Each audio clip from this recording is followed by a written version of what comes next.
Good morning, everyone. Are we ready to begin? Claimants, are you? Yes, sir, we are. Respondent? Okay. The interpreters are ready. Reporters are good. All right. Well, then let's go on the record and open this fourth session in the hearing of Lupaka Gold Corp v. Republican of Peru. We begin with a ruling by the tribunal. The tribunal has given a great deal of thought to claimant's application and has determined as follows. The tribunal finds that the claimant's application for an order striking the Dufour report from the record is sufficiently timely to preserve the claimant's objection for purposes of the ICSID rules, but is not in time in respect to the remedy the claimant now seeks. This is a succession of numbered paragraphs. Paragraph 2, in particular, the tribunal finds that the claimant's identification of its concerns in its letter of February 20, 2023 was in time to preserve its objection to the expert opinion of Ms. Dufour. The tribunal observes that her report was received by the tribunal and distributed to the claimants less than a month earlier, on or around January 26, 2023. 3. In the claimant's letter of February 20th, however, the only relief sought was that the tribunal authorized 3-hour opening statements.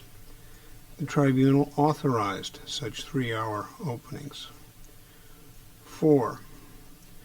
On the first day of the hearing, claimant's counsel proposed that Ms. Dufour's statement also be stricken from the record.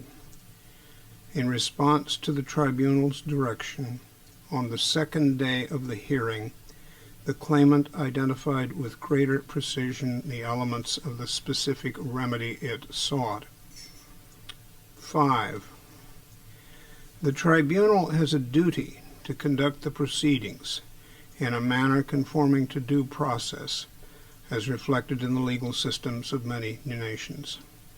This includes the principle that a party may not be required to respond to new allegations against its interests without prior notice or an opportunity to respond.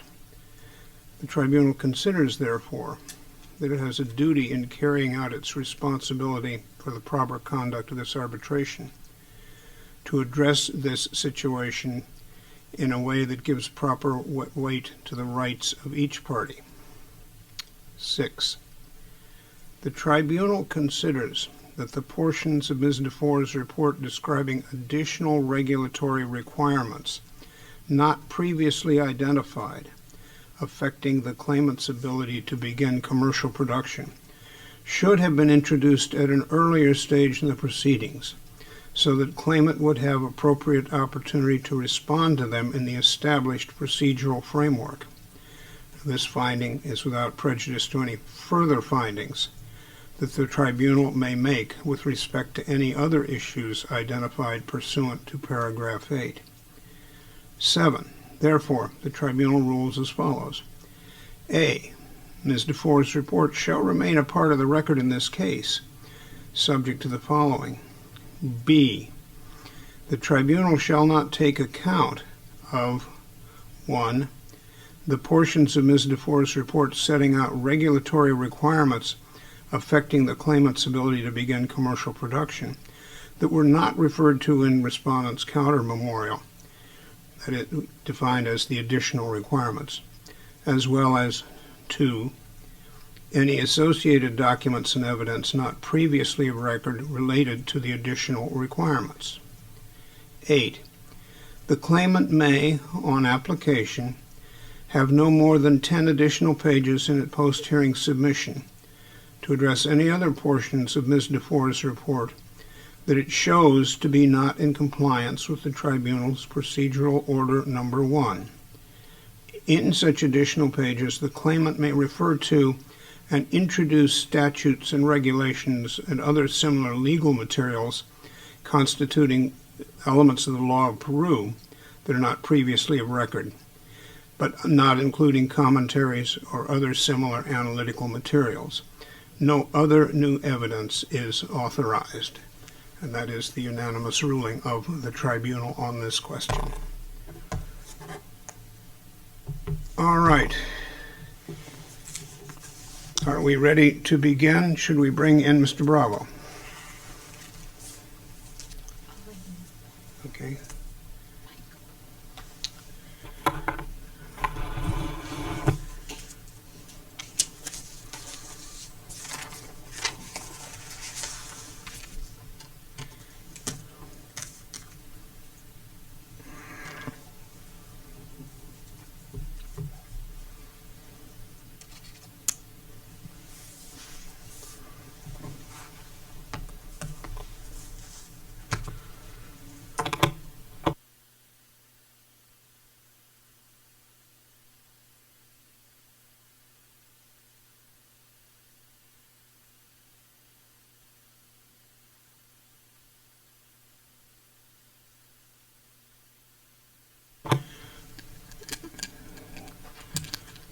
Good morning, sir. Welcome back.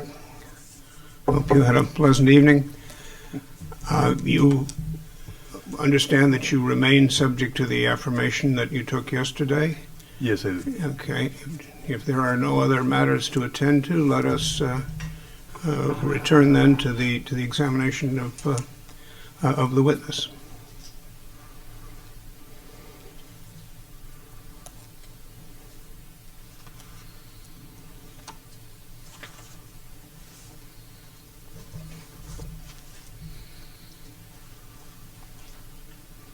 I hear a resounding silence.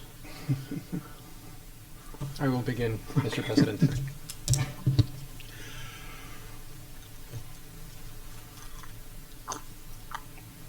Good morning, Mr. Bravo.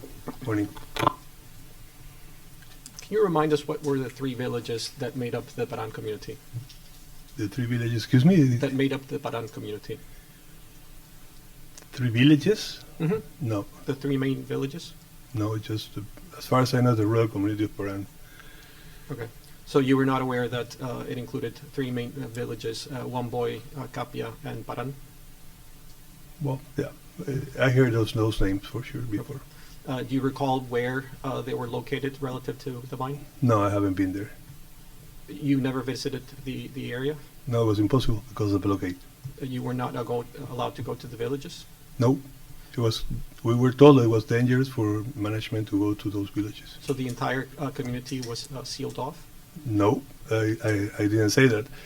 I just said that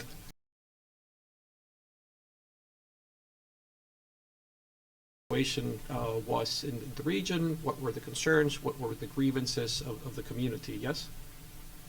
again, yes, I understand the general concept, but again, this is a 6-volume document. I haven't read it in full for sure. I doubly think that any manager will read it in that detail. I would agree with you that a manager could not be expected to read 6 volumes, but surely a manager could be expected to understand what were the main concerns of the community. And this is a report that was prepared by Invicta and identifies that water shortages were a huge concern of the Paran community, a lot more than Santo Domingo and Tlaxanga. So that bit of information was not present in your mind at the time. And it was never brought by the Peran community in the meeting I had with them. So and that's correct. The charge of is from when I started working with the company. Okay, we'll get to your communications with the community. Let's turn now to C209, which is in tab 37 of your binder. This is volume 2.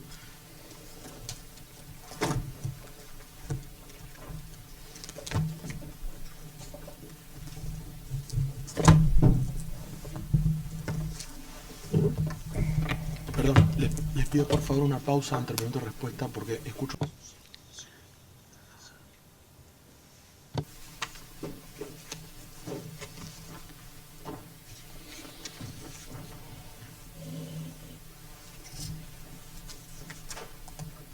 Do you have it in front of you? Yes. This is a letter from you to the Vice Minister of Mines of 29 March 2019, and you state in page 2, paragraph 3, Well, on the screen, can we please go to page 2, paragraph 3, at the top? Perhaps make it a bit smaller. Yes. You say here that although the rural community of Paran is included in the area of direct influence, according to the terms of the EIA that we just saw, the rural community is not affected in any way by our activities since all of our operations are carried out in Laxanga. You see that? Yes. Okay. There are two aspects of this that I will want to address.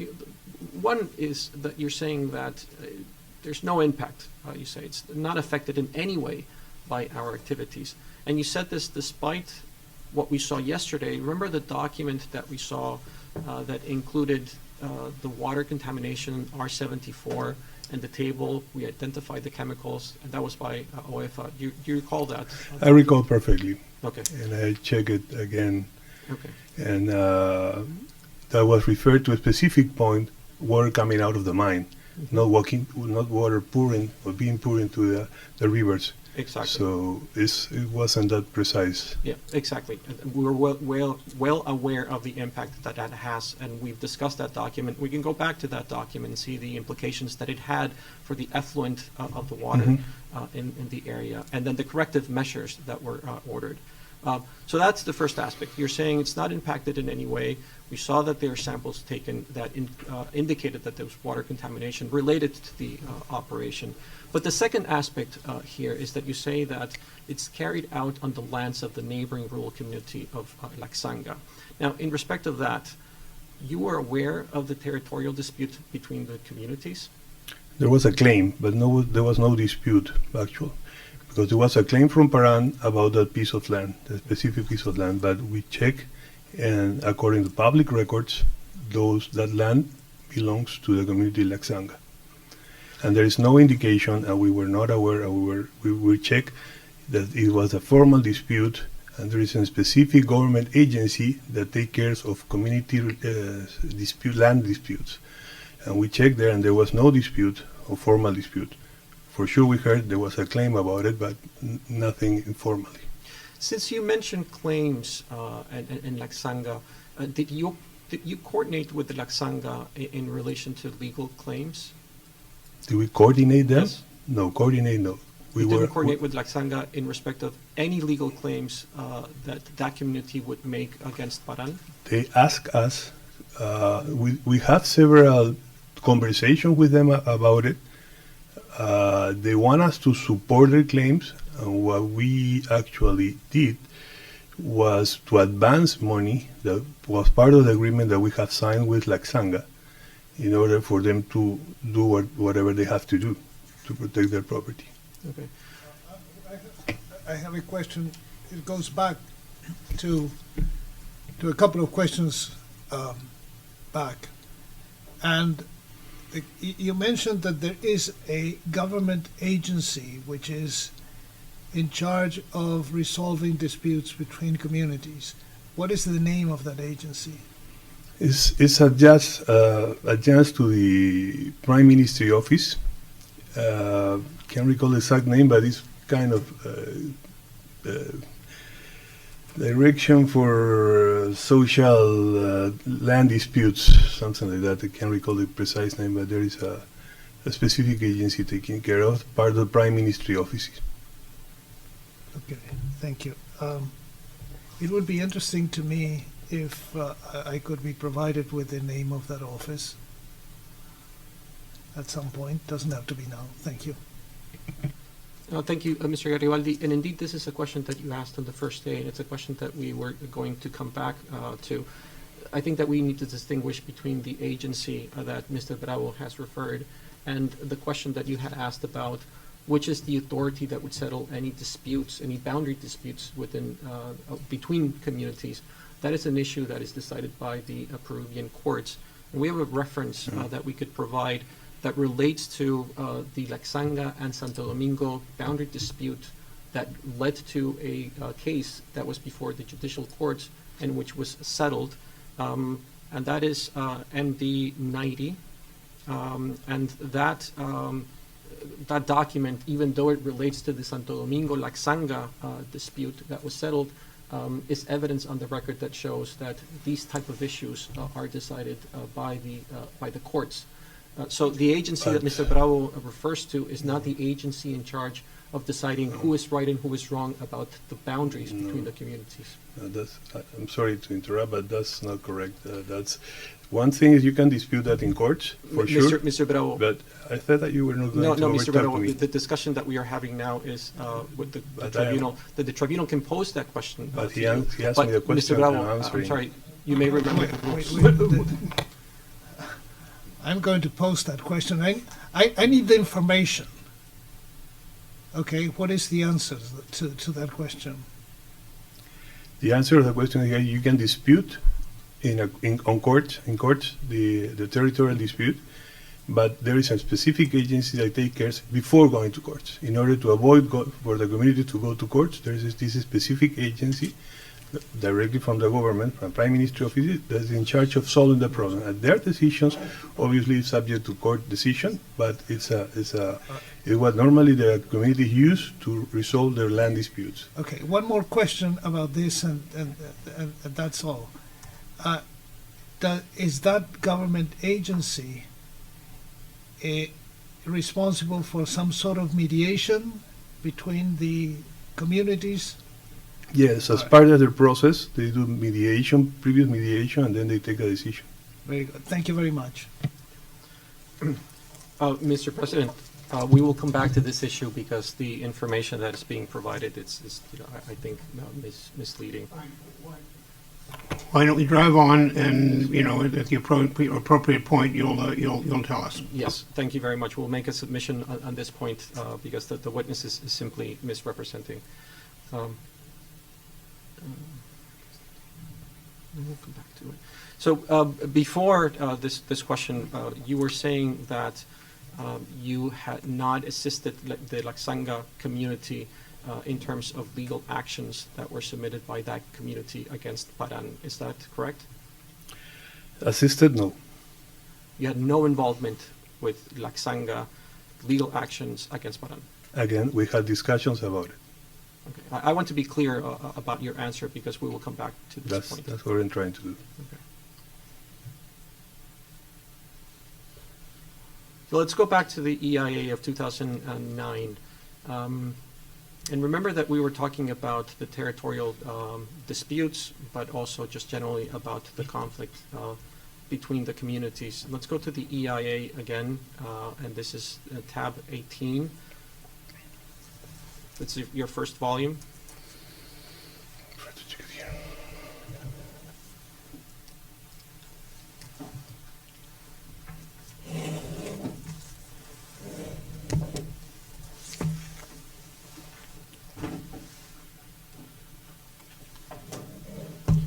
It's marked page 367. Obviously, this is the very long document, it's thousands of pages, so we have not included the entire document here. But you'll see page 367 at the bottom right-hand corner. And in particular, if we can go to paragraph A.5, where it says social relations at the bottom of that page. And we will highlight, you see that it says that at that time, 2009, there were no serious social conflicts, but then it says, a recurring theme to date that may be capable of generating greater disagreements and conflicts is the border-related conflict between the communities of Paran, Laxanga, and Santo Domingo de Apache.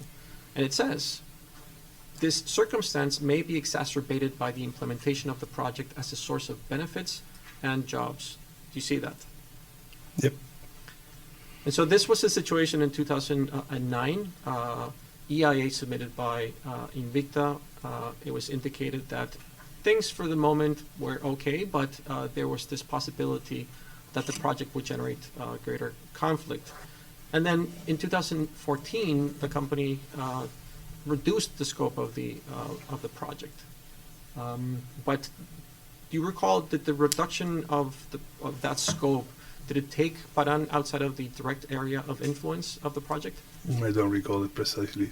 That You don't know whether Paran was within the direct area of influence at the time of the conflict? I'm not saying that. I'm just saying that in the document, I don't recall exactly if it was taken out. I don't Okay, let's think go so. to the document.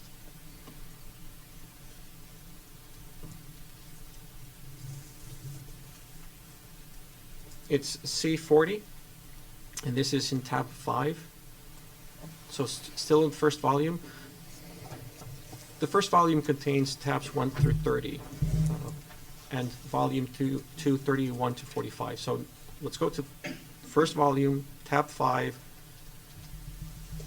and behind that tab, you'll see document C40.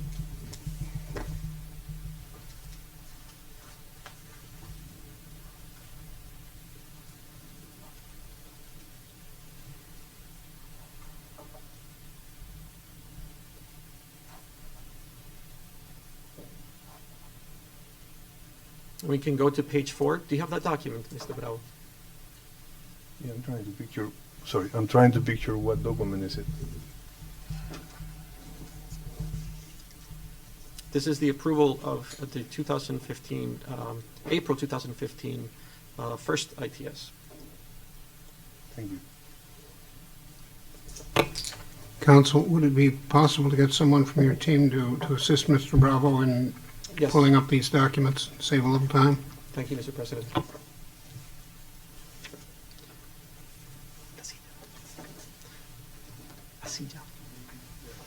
Yeah. Tab 5, Exhibit C40. Mr. Bravo, we're sending in a helper. Thank you. Much more that finding the document is understanding what kind of document I'm seeing, because there are several kind of documents. You only get help on the first. Thank you, Your Honor. Still, I mean, if you can imagine, I've seen this document in Spanish, and obviously that's my mother language, so for me much more easy to see it in Spanish. Getting a translation and understanding of several documents is a complicated part. But okay, I see. I'm aware of the document. I had it in front of me. I know exactly what you're talking about. Mr. Bravo, going forward, often there is both English and Spanish. The Spanish typically appears behind the blue, and if you would find that easier to navigate, feel free to do that. Thank you. And right now, you may recall that yesterday I said that perhaps we would have someone assist you, and now my colleague Andres Alvarez will be behind you to assist you with the documents. Thank you. So on page 4, again, this is the ITS. And Mr. Rao, perhaps I should make a parenthesis. We are trying to go quickly. As I said yesterday, we could slow down. I am assuming that because you were the general manager, many of these things, at least the basic documents, would be something that you would recognize. But if at any point there's a document that I assumed you knew at the time, you can tell me I don't know that document. Is that fair? Do you agree with that? Sure. Thank you. So first ITS, April 2015, on page 4, it states that the mining components would be located within the area of direct and indirect environmental influence, approved, and it says without any modification. Do you see that? Yes. Okay. So, and we just saw that the original EIA 2009 indicated that all 3 communities were within the direct area of influence. Do you recall that? Yes, we agree on that. Okay. So with this scope reduction, Paran remains within the direct area of influence, correct? That's correct. Okay. So that has been cleared up. Let's go back briefly to permitting. Now I want to show you Ministerial Resolution 120, 2014. This is not in the binder, but it is on the record, and we'll put it up on the screen. It's MD 11. And this is a regulation that pertains to the ITS process. If the witness could also be shown the text in Spanish. Spanish, that would be please. helpful. Yeah.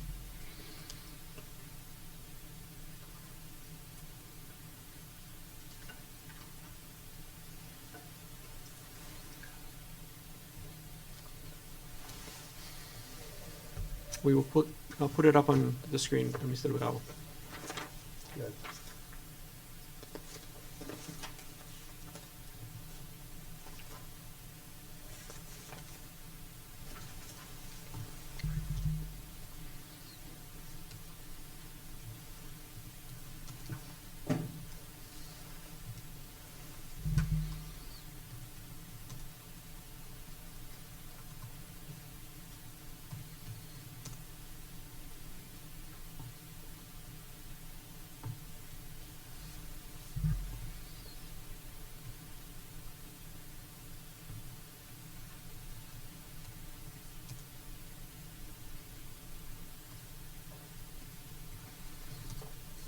Okay. So now you have the Spanish and the English. Perhaps let me start by asking, are you familiar with this resolution? Not in particular. But you did say yesterday that you have experience generally in permitting for mining companies, yes? In general, yeah. Okay. Let's go to, and this is, so Ministerial Resolution, February 2014, sets down regulations pertaining to the process of ITS. So let's go to Objective A on page 2, please.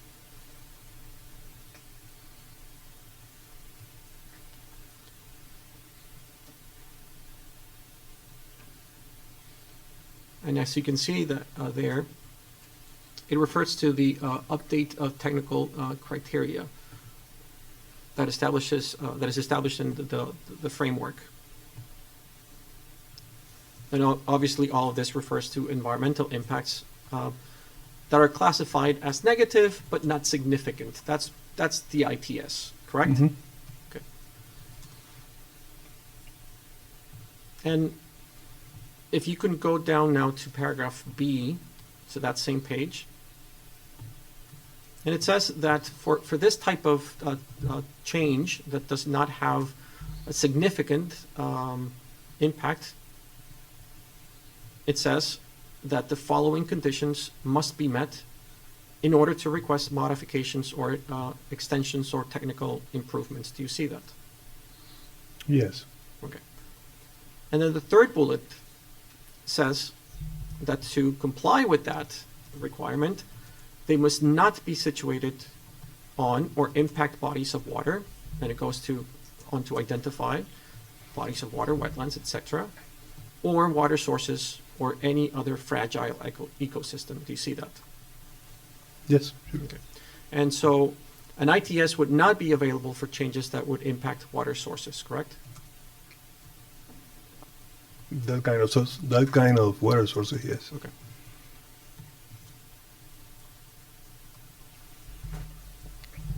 Do you know what were the sources that the mining project was intending to use as part of its activity? At the EAA, it was reported in the Wamboy town, a well that was going to be built in the Wamboy town, and also recirculate the underground water coming out from the port of the mine. You said the EIA. Let's fast forward and talk about the third ITS. Do you know what were the water sources that were intended to be used? No, I am not aware of that detail in the ITS. Remind me, who was handling those details for the company at the time? At the time of the ITS, 2015, the first, the second, or the third one? The third one, but remember that we said that the third ITS was pending when you came in. So let's focus on the third ITS. Who was in charge of the third ITS when you were general manager? There was nobody in charge at that time. Okay. I mean, Given that, sorry, to complement the answer, I'm pretty sure there is a company name, I read in one of these binders, that this DLM company, the one that helped us file the ITS at the time. It's a consultant company. You have to hire a registered consultant to help you prepare the ITS and file it accordingly. okay. But you don't remember any documents from this company referring to the water sources that the company intended to use as part of its third ITS plan No. modification? I haven't heard that there has been any modification on that. I'm sorry, can you repeat that answer? I haven't heard that there has been any modification of the original water sources. In particular, I recall paying the water rights from the same well up to 2017. You were aware that there was this water management system and that this water management system was within the scope of the third ITS? There are two different things. The water system that was supposed to be changed by the ITS and the permitting. We got a permit because we got a permit from the ANA, which authorizes to use water from the well in Wamboy. Yes. So permitting and water management system. My question to you just now was about the water management system. On the ITS. On the third ITS, yes. Are you aware of how the third ITS referred to this water management system? Not in detail. Okay. So you don't know what the water sources related to the water management system within the third ITS. You don't know how they were handled. Again, water sources are different things. Water treatment is a different story. Water treatment is we have to treat the water coming out of the mine. Water source is what we we bring into the mine. Okay. And those two, in your recollection, were not connected? Not. Okay. Let's move on to Malay plant. Okay, Mayay, sorry. Yeah. How do you pronounce it? Mayay. Mayay. I'll see if I can make the switch. Were you No aware problem. that claimant had tried to acquire the Mayay plant from Buenaventura in late 2018, so shortly before you joined? Yes. And were you aware that that transaction was delayed because Buenaventura refused to sign the contract with Invicta before it had secured an agreement with the Mayay community? Did you rephrase that? Because I think there are two different concepts there. Well, I don't believe so, but let's try again. Invicta was trying to acquire the Mayay plant, correct? Correct. And it was trying to acquire it from Buenaventura, correct? Right. And Buenaventura says, I will not sign the contract to complete this transaction until I secure an agreement with the Mayay community, correct? That's correct. You are aware of that, yes? Yes.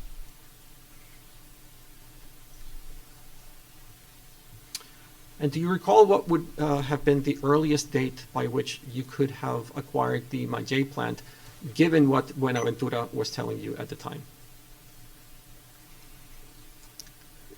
Sorry.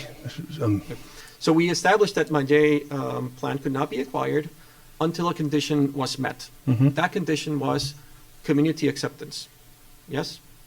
Community acceptance, though, Buenaventura wanted to change their agreement in order for them to be able to transfer their plant, the whole facilities to a third party. Okay. We had just established that in the previous question, but we Mhm. can go back. It wanted to secure agreement by the Mayay community. Yes? That's correct. Okay. So my question is, were you aware what was the earliest date by which that agreement, which is a condition to the transaction, could have been achieved? The earliest date. Date, yes. No, I mean, they were trying to do it for a long time, well, at least several months. They were expecting, as far as I recall, a community meeting as an assembly from the community for them to be able to present the project, which in fact was not to allow to transfer the property to us. It was in general. They wanted the community to accept, make amendments to their agreement in order for them to be able to transfer to third parties. Do you know if Buenaventura reached or acquired or obtained that agreement for the Mayay community? Yes, they got the agreement. As far as I recall, maybe in March or April 2019. You are correct, Mr. Bravo. It was indeed in March 2019. And for the record, it is C-287. And given that you have recalled the date, we don't need to look at the document, but we could. But you just saved us a time, so let's move on. So by March 2019, that's the earliest date by which you could have acquired the Mayay plant, because that is when the condition by Buenaventura had been met. So let's, staying on the issue of the processing or the mills. Do you recall what were the other processing mills or plants that Invicta had considered? Don't recall exactly the name, but I know that there were a couple of them that we were sending for metallurgy tests. We were sending the ore to a couple of plants. I'm sorry, I didn't understand. I want to clarify the answer. But I know there were a couple of them that we were sending the... Or the...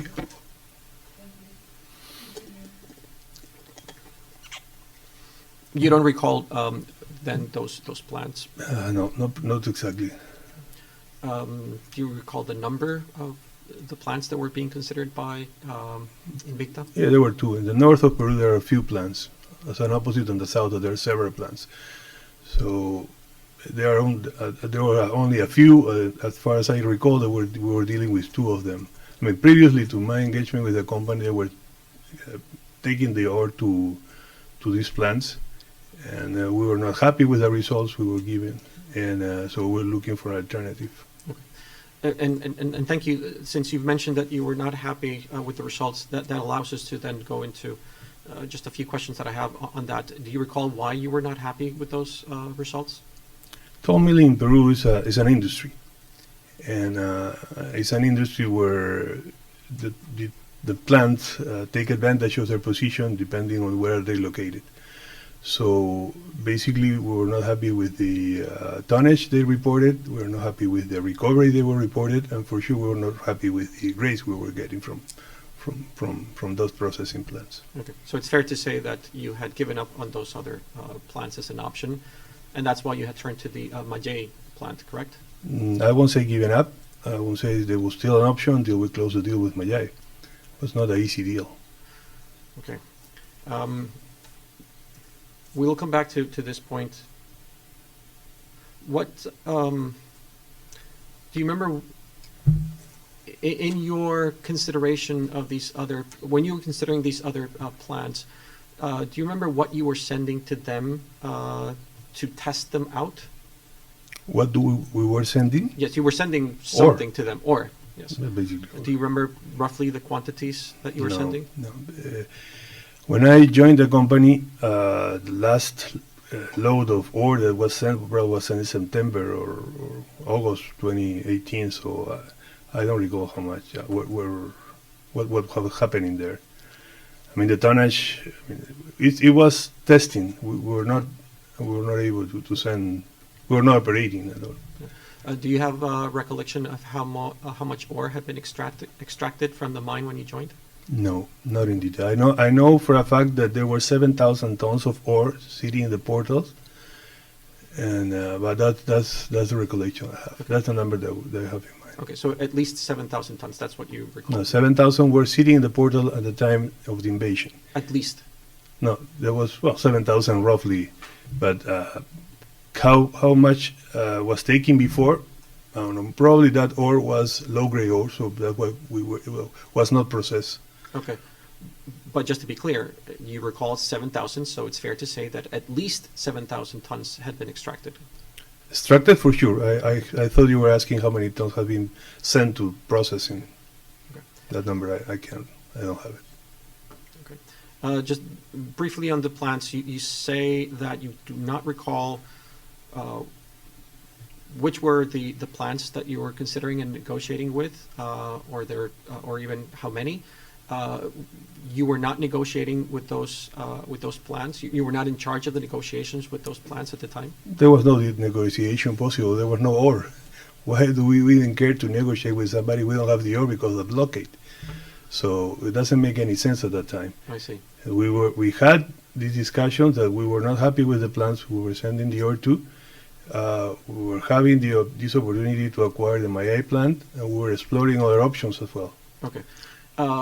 So from January when you joined, or again, yesterday you made a clarification that it was formally February. So, but in your witness statement you said late January. So let's stick with that date. So from late January 2019 onward until you left in August 2019, you say that there were no discussions with the processing plants.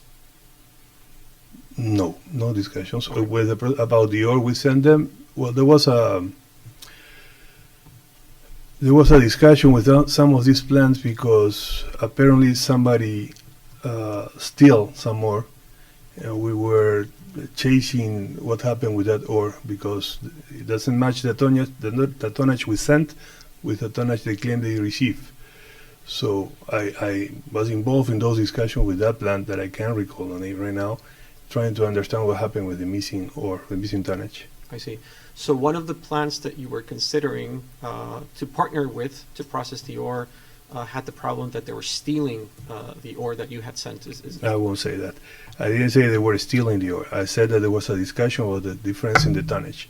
Apparently, there's somebody happening in the way, or they didn't get it correctly, and there was much more than the misunderstanding that there was no formal claim against them. Okay. Do you recall what was the number, the volume that was at issue? I'm trying to understand No. the significance of the misunderstanding. No, probably a load that maybe 20, 30 tons. That disagreement, was that disagreement clarified before you left? No. We were not in a position to keep fighting about that or pursuing that claim. Okay. There was no indication the blockade, forced us to reduce every expense, and we were not in a position to do much more other than trying to lift the blockade and trying working with authorities to get the mine back. Okay. Given that your recollection on the issue of the processing plants and the names and the numbers, and you were not involved in the negotiations, and nothing really was happening since you joined with the processing plants for the reasons that you've explained, let's move on to a different topic. I would like to talk about the 26 February 2019 agreement. Okay. Yep. And let's put up the agreement. It's C200. It's behind tab 29, so your first volume.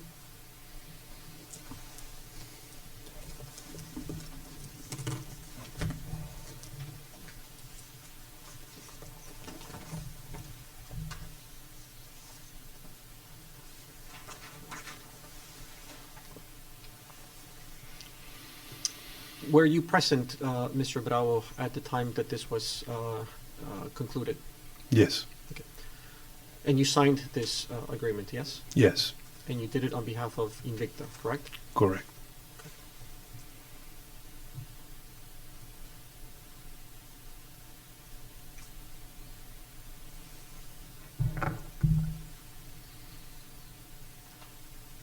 And just to perhaps, before we delve into the content of the agreement, just one point in terms of background.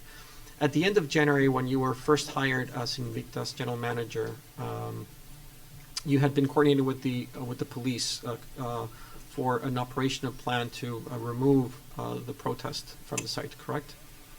At the time I joined the company, there were discussions between the CR team and some management, but with the police, yes. Yes. Okay. So this was before this agreement, yes? For sure, yes. Okay. And at the time, you believe that there had to be an immediate removal of the protesters, correct? That's what you were coordinating with the police for, correct? Yes, that's what I believe was the best course of action. Okay.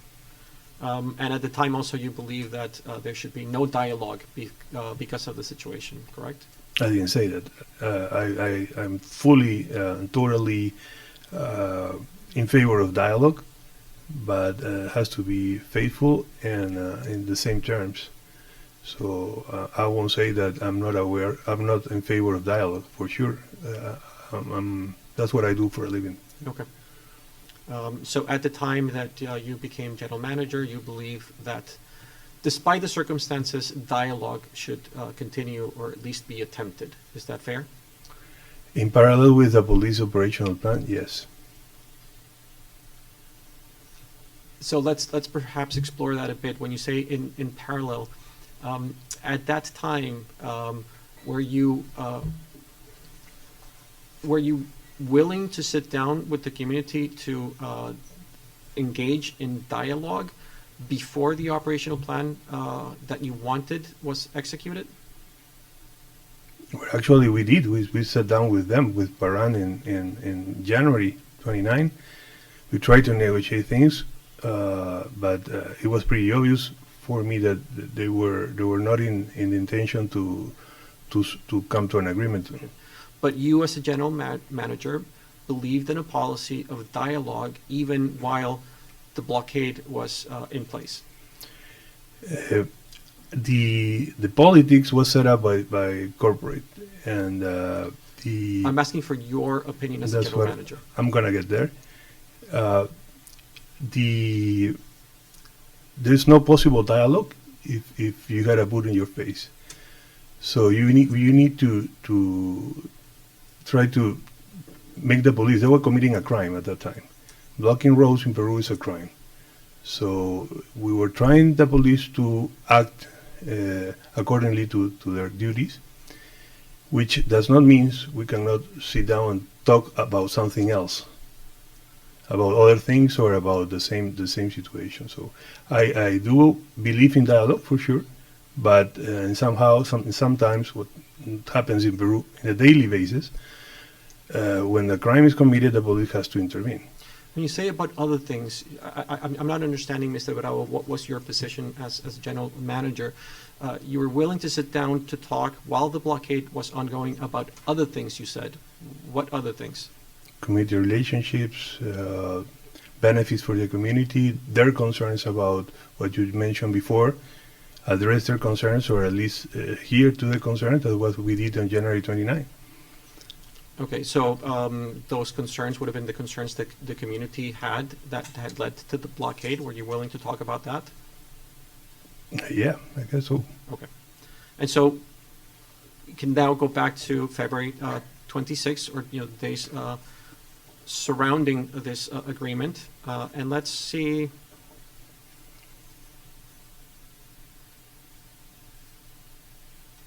So claimant had committed then to establish this formal dialogue, and this agreement was the commencement of that formal dialogue, correct? That's correct. Okay.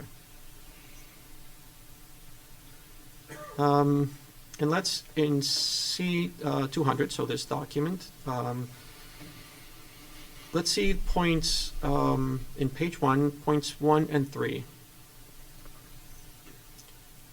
So the first point, formal establishment of a formal dialogue process, which is what you just indicated. And part of that process was establishing the agenda of the points that would be discussed in this formal dialogue, correct? Mm-hmm. And so you believe that this was the commencement of a dialogue that you hoped would lead to the resolution of the conflict, yes? Subject for them lifting the blockade. That's what we agreed before. Before there was an understanding with the ministry.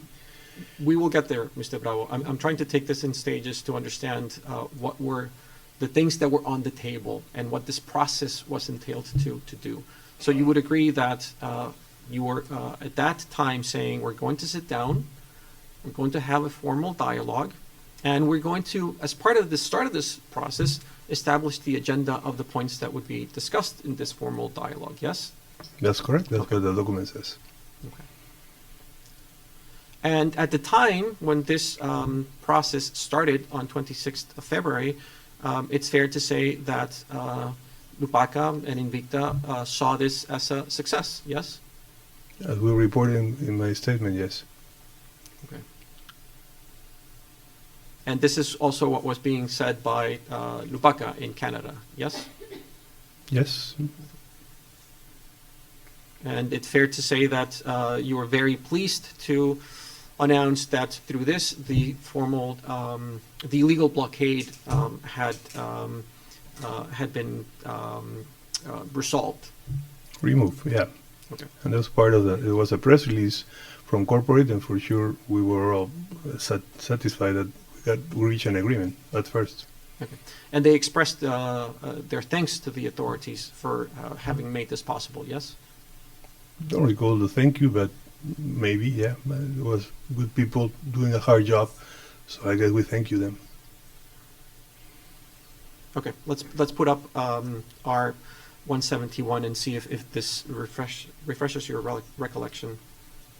And this is indeed the press release, I believe, that you may have been referring to, although there were others. We have a tab number. This is behind tab 31, Mr. Chairman. So the first document behind tab 1 in your second volume.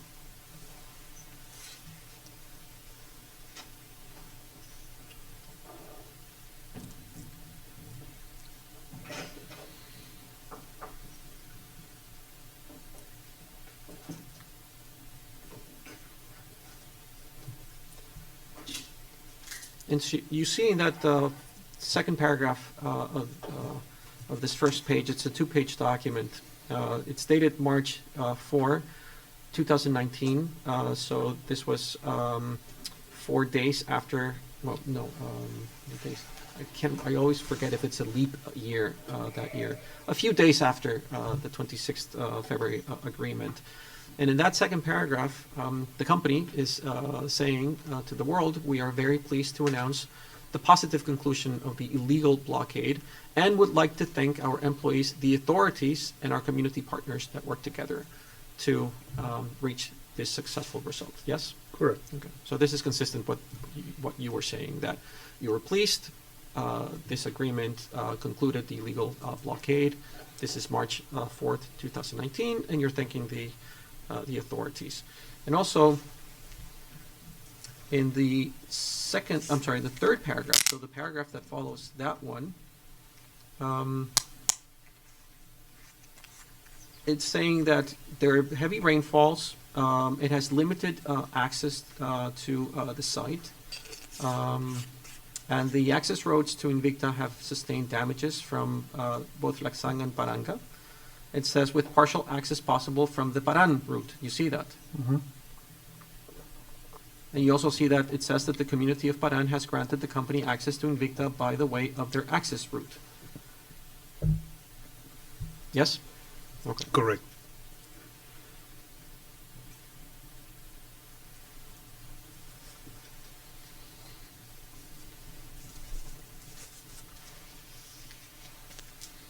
So let's go to back to the text of the agreement and the disagreement that exists between the parties about, and by parties I mean Paran and Invicta. So we're still in the context of the agreement.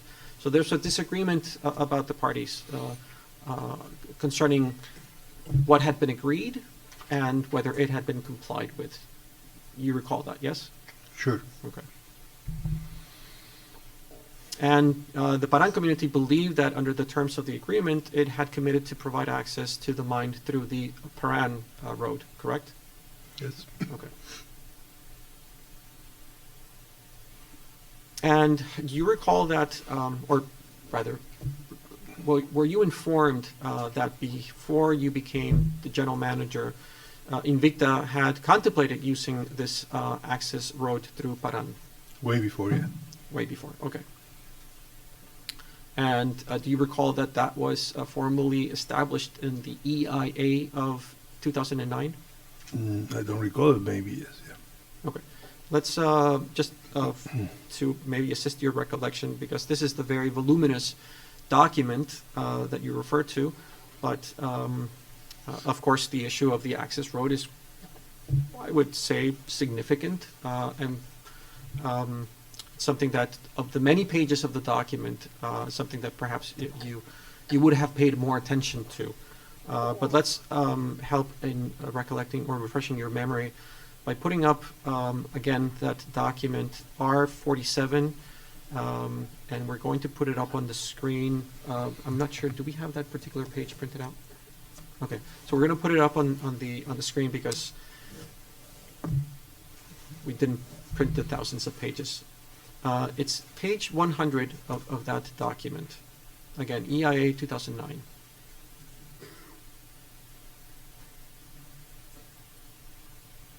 And you see here that it is indicating what were the access to the project, to the mine at the time that this EIA was prepared, and it goes all the way to Lima.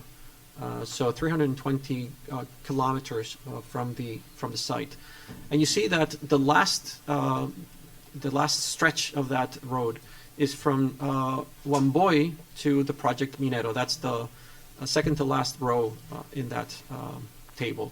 And you did not recall, but Wamboy is one of the villages in Paran. So you see that now, yes? Yes, that's the road. Yeah. Okay.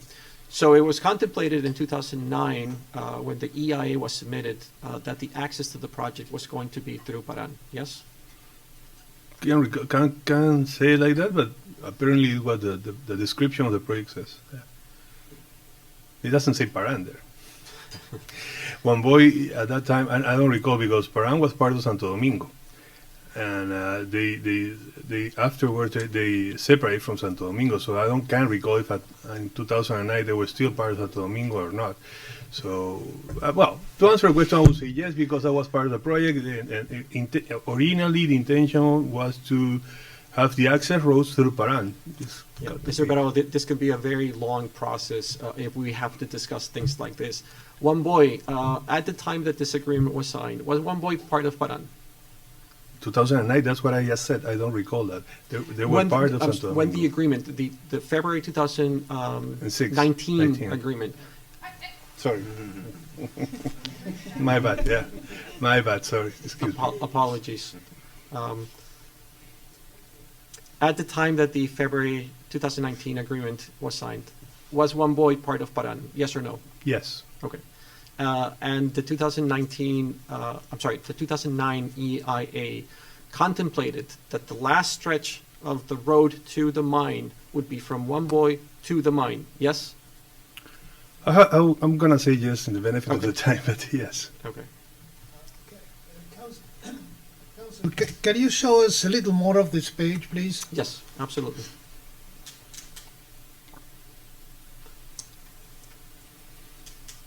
And can we put up the English for the benefit of Mr. President? Mr. President, I am informed that there's no translation of this particular page. That's fine. My minimal Spanish Okay. will deal with that. Okay. Mr. Griffith, we would be happy to provide a translation of this page for your benefit. Thank you.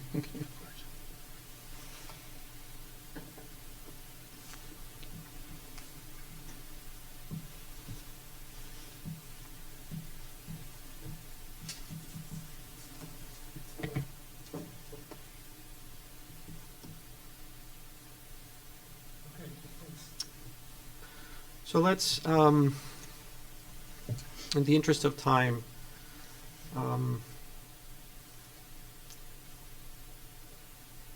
go to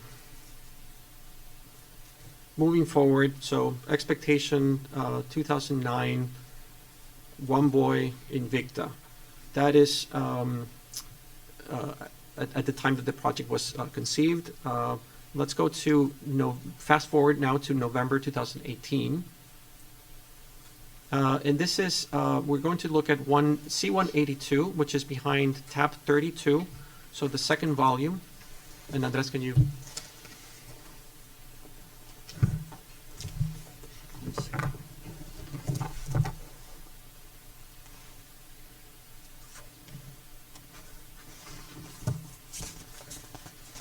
Thank you. This is a set of meeting minutes from 7 November 2018 between the Paran community and the OGGS. Perhaps first question, have you seen this document before? Maybe in Spanish, but no, don't recall the document. Yeah. Okay. We can put up the Spanish, again, in the interest of time, I'm trying to go as quickly as I can, but we can put the Spanish if you wish. Oh, actually, it's in the, that same, in the hard copy, you have the Spanish in the, behind the blue sheet.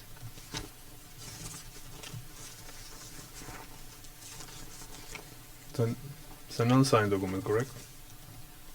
Summary of meetings, first page. And you see that in that first page, in the second paragraph, it says that the community taking the initiative proposed 3 items for the agenda. And you see those 3 items. And on the issue of the access to the mine, it says the second bullet point, right-of-way, and Invicta's other requirements, parentheses, all of the company's movements and activities would be through the community of Paran. You see that? That's what he says, yes. So in November 2018, before the February agreement, Paran still believed that all access to the mine should be through the Paran territory, yes? That's what the document says, yes. Okay. And that was the position that Paran took into that negotiation that led to the February 2019 agreement, correct? No, that was not discussed in that meeting. So are you suggesting that between November 2018 and February 2019, Paran changed its position? I cannot suggest anything about Paran, but what I can say is where I lived, and in that meeting, non-access roads was what exclusively as access road through Paran was raised. Okay.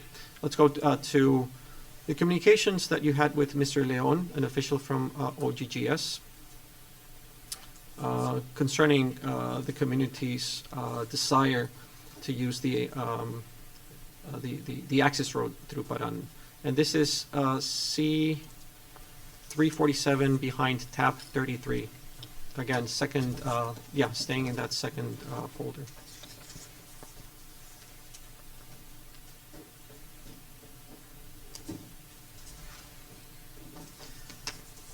And if you can go to first page, this is a conversation between you and Mr. Nilton Leon from OGGS, yes? Correct.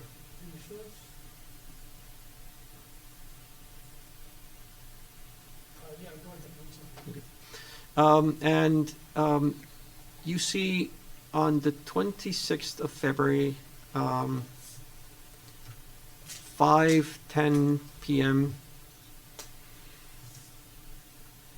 there's a message from Nilton Leon saying they want the access be through Paran. You see that? Yes. Okay.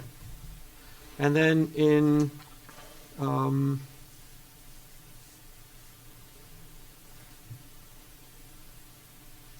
trying to see if it's in that same page.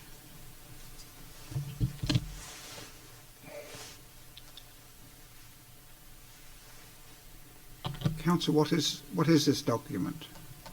This is, Mr. Griffith, an exchange between Mr. Bravo and Mr. Nilton Leon, an official from the OGGS, on the date that they negotiated and agreed on the 26th February 2019 agreement. Thank you.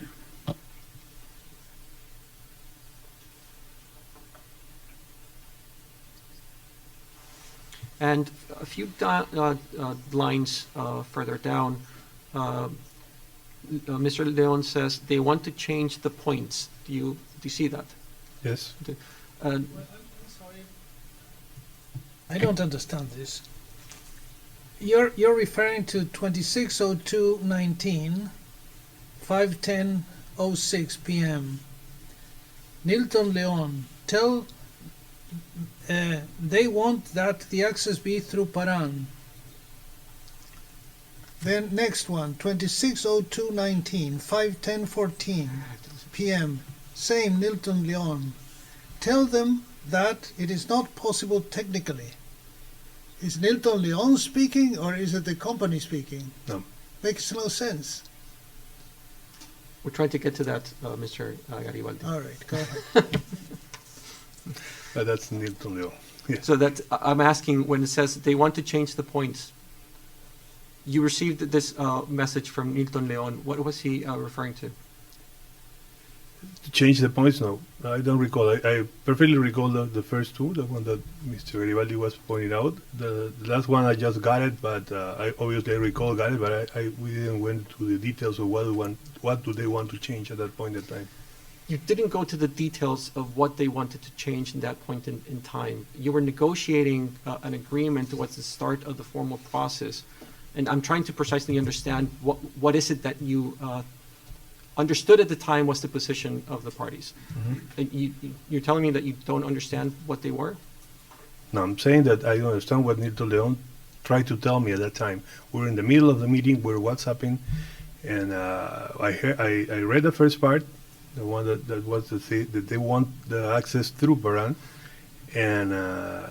but when he says that last part they want to change the point, at that point there was nothing to change. The agreement was almost closed, and there is a little history behind this.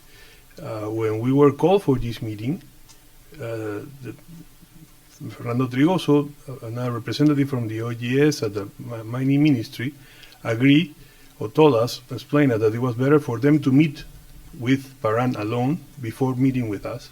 We even trying to understand where we are going to meet with them, for them to agree if they are going to lift the blockade. If they were not willing to lift the blockade, we will not participate in that meeting. So Mr. Trigoso sent me a note saying they are willing to lift the blockade. So come on in. So we step into the meeting, and basically the agreement was already drafted at that time, because we sent a previous draft from the previous meeting in January 29 and January 29, sorry. And then when we start drafting this final part of the agreement, we were concerned about they lifting the blockade. That was our main objective. And that agreement has two parts. The first part says they will lift the blockade and establish a peace situation. And then there's a second paragraph when they said they want provide access through Paran. In our understanding, based on what I received from Mr. Leon through WhatsApp, is what they want us also to use the Paran road. For us, it was even better because the Paran road was shorter. But in the other hand, we have built the Laxanga road, which is the road in Laxanga territory, that we built in accordance with the Laxanga and with all the proper authorities' authorizations. So for us, it was pretty clear, and it was in our benefit, to use both roads. So we were going to have access through the Laxanga road, lifting the blockade, and also we will have access through Paran with a road that could only be used for small vehicles. So for us to transport people in vans and in small vehicles, it was useful to use that road also. That's what we understood, and that's what was written in the agreement. There are two different paragraphs there. Lifting the blockade, which is the important part for us, that was the main objective of that meeting. We were not going to participate in that meeting if the Paran committee did not agree to that part, lifting the blockade. And there's a second part that they include when they say that we have to use the Paran road. So we were in agreement on that, and that's what we signed. Yeah. That's helpful to the transition, because in trying to understand what was your position, there are then communications between you and Mr. Arevalo immediately following the signature of this agreement. And I believe that you have started to explain what was the position of the company towards the lifting of the blockade and the Paran road.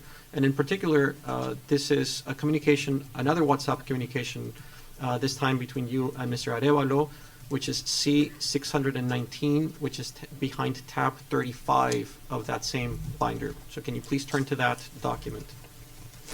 Counsel, before we do that, may I be permitted a question? Of course, Mr. President. Mr. Bravo, this WhatsApp message at tab 33. Where was Mr. Leon? Was he present at the meeting site? Or was he in Lima? Where was he? It was like a room like this, Your Honor, and they were sitting in front of the table, presiding the meeting. There was a Paran community one side, and we were on the other side. And he was WhatsApping me from. So he was sitting with the Paran community, or where was he physically sitting? Again, it's like a room like this. He was sitting like you are, Okay. with other officials. Paran was to the left, and we were to the right. I see. All right, thank you.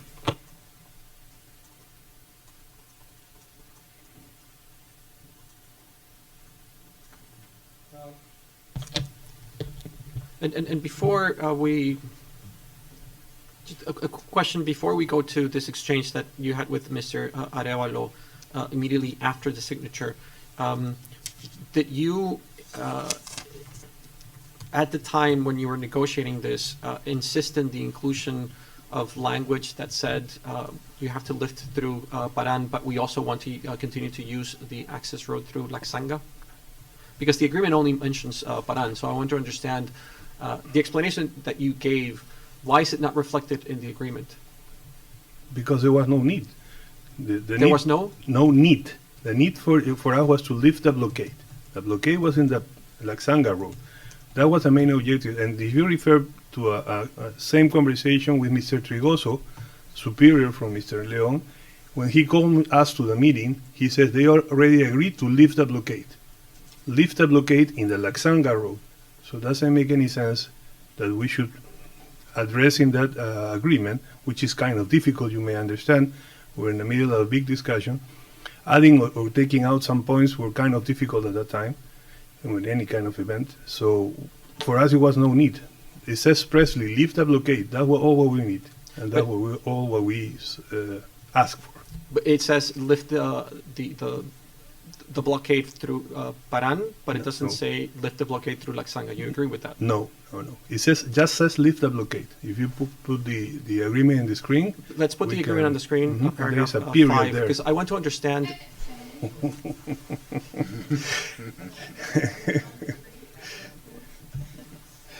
My fault, sorry.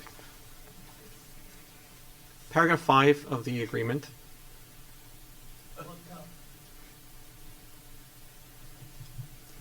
What was that? Tab 29. It's in the first volume.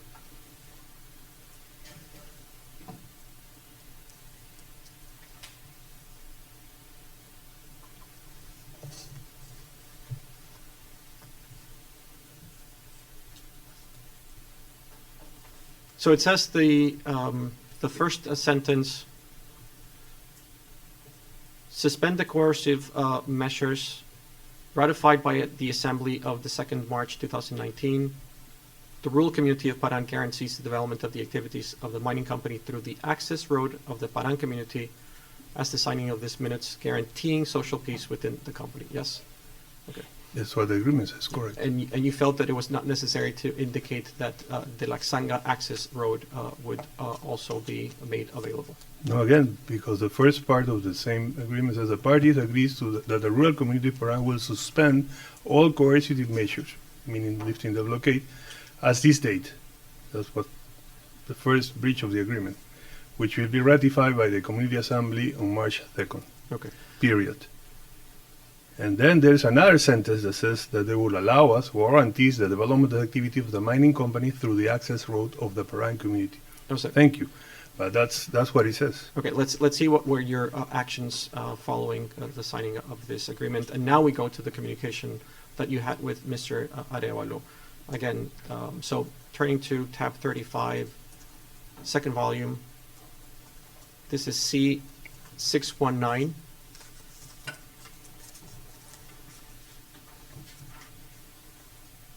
And this is a conversation of 27 February, so the day after you have signed the agreement. Do you recall this conversation that you had with your colleague? Yes, sure. Okay. And he says that he is coordinating with the Paran over the entrance to the camp. And that's the Invicta camp, correct? And we can highlight, this is at 6:40 p.m. I'm sorry, 6:40 a.m. On the 27th, the day after. Yes. You can scroll down.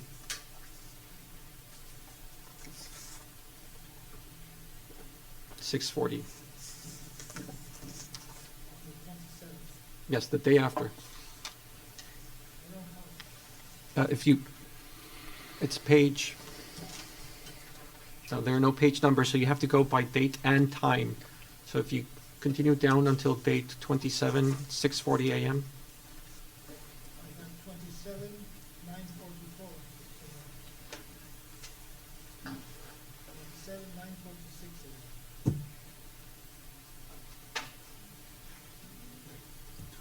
9:46. I have the same problem. Apologies. They don't have it complete. Let's see if there was an error in printing. In any event, we have it on screen.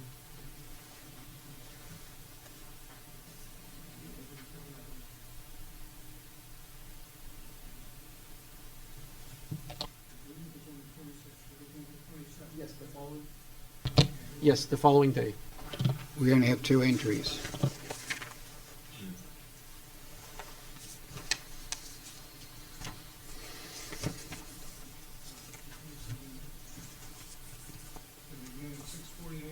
$6:48. 6:40 a.m.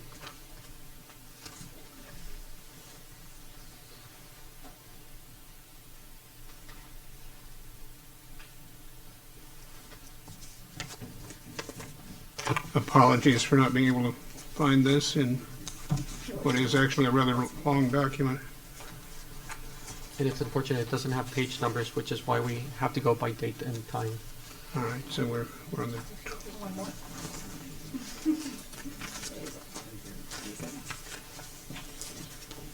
I think we were looking at January, Ken. okay.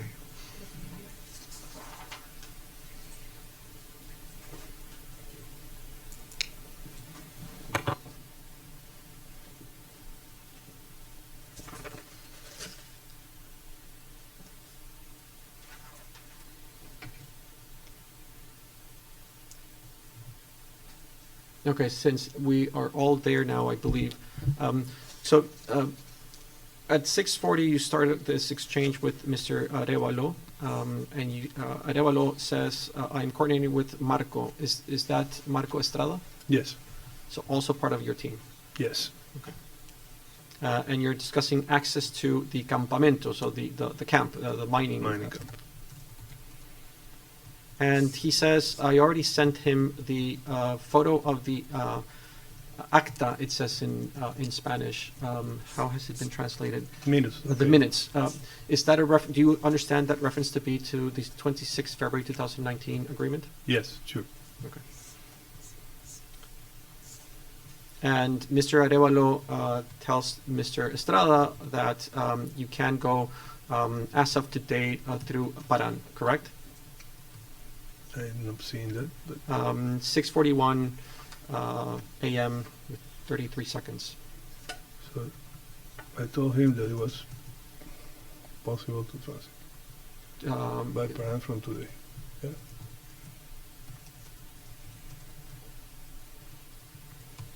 Okay. And so, on the very next day of the signing of this agreement, your team is discussing access to the camp through Paran, pursuant to the agreement. Yes, the accessibility through the Laxanga road was not possible at that time. Let's go to a few days later, on March 2nd. This is page 21, the same document, but again, we're going to have to go by date and time.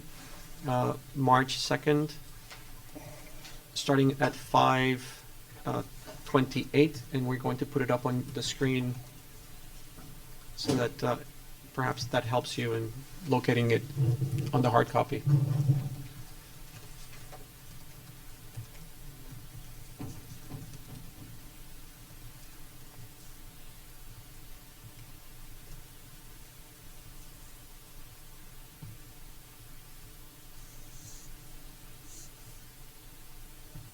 So there we are. You see it on screen, but hopefully you found it in your hard copy. Yes. Once again, this is a conversation between you and Mr. Arevalo, correct? Yes. And Mr. Arevalo is telling you on that day, 2nd March, that he has been told that it has been lifted. So he's referring to the blockade. Where? 5:28 p.m. 31 seconds. Since I've been told that he got up.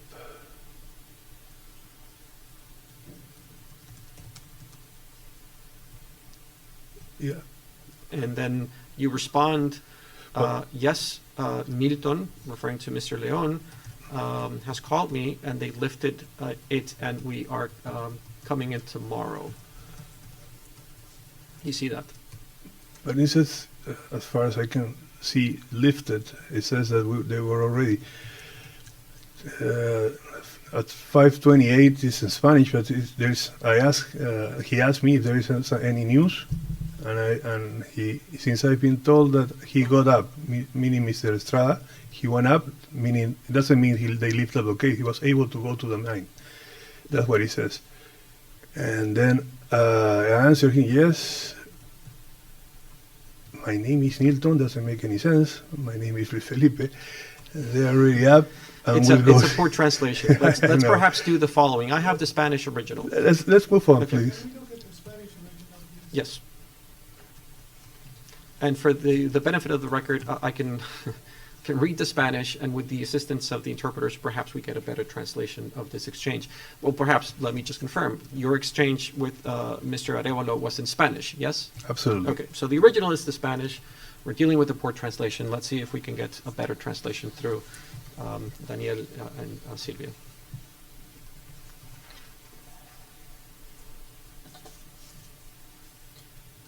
Five, do you have it up on the screen in Spanish now? It's not in the binder, no?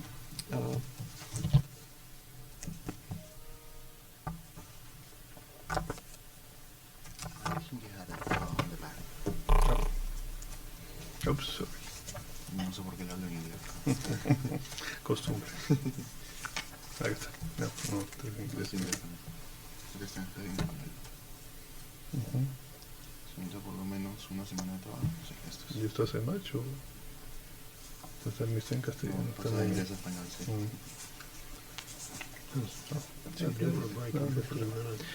Let's finish this and Okay.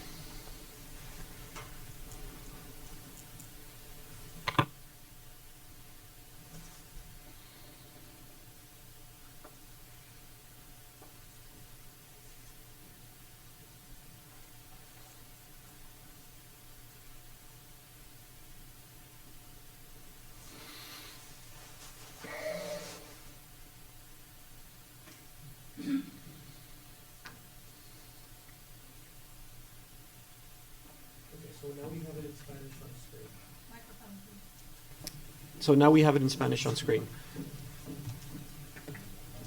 And so 2nd March, 5:28 p.m. with 9 seconds, Arevalo asks you, Luis Felipe, Counsel, might I suggest you read it in Spanish? We'll listen to the interpretation, and we won't take any more time on this. indeed. Luis Felipe, Luis Felipe, corrections to typographical errors? Because Algona doesn't make any sense, so I'll correct the typos, and I'm sure that opposing counsel will correct me if I go beyond just a typographical error. Who's this Nilton person? This is Mr. Nilton Leon from the OGGS, the same individual that we had been referring to earlier in the other exchange. So, Luis Felipe, ¿te llegó? Luis Felipe, did you get any news? And I'm sorry, Mr. Leoro continues a few seconds later. Ya que a mí me han... pues, since I have been told,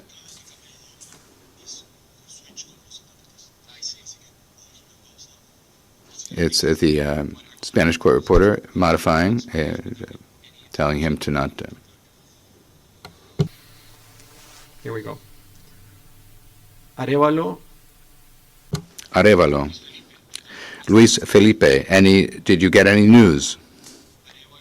Arevalo continues at 5:28, 31 seconds, for I have been told that it was lifted. Then 5:29 and 42 seconds, Luis Felipe. Yep, Nilton called me that they lifted it, will go in tomorrow.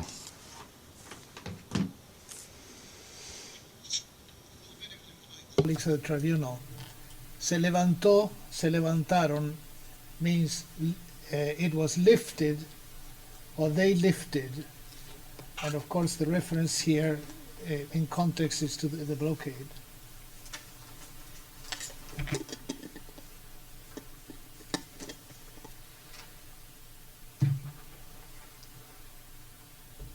5:29. 5:29, 55 seconds. Arevalo, okay. 5:30 and 15 seconds. Arevalo. And so tomorrow you'll go up, or they'll go up through Paran? Question mark. 5:30 and 41 seconds. Luis Felipe, yep. I've already coordinated with Marco and the others. 5:32 and 3 seconds. Arevalo. Missed video call. 5:33 and 11 seconds. Arevalo. The question of the conditioning. 5:33, 19 seconds to use the Paran Road. 5:33 and 27 seconds. Arevalo. How is that going to be done? 5:34, 17 seconds. Arevalo. The Laxanga Road is in poor condition. 5:34, 31 seconds. Arevalo. At least 1 week of work is needed. Then I think that it switches to another discussion.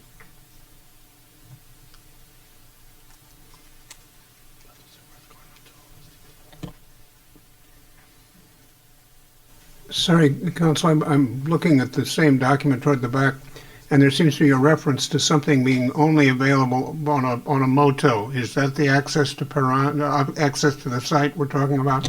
That is our understanding, Mr. Chairman. So that on the Paran, even on the Paran Road at that time, there was no vehicle access? No, apologies. Our understanding is that the vehicle access through Paran was possible. It was the Laxanga Road that was not available. Okay, well, I don't want to take up your time. I thought there was some testimony that people then had to walk in, but we'll look at that later.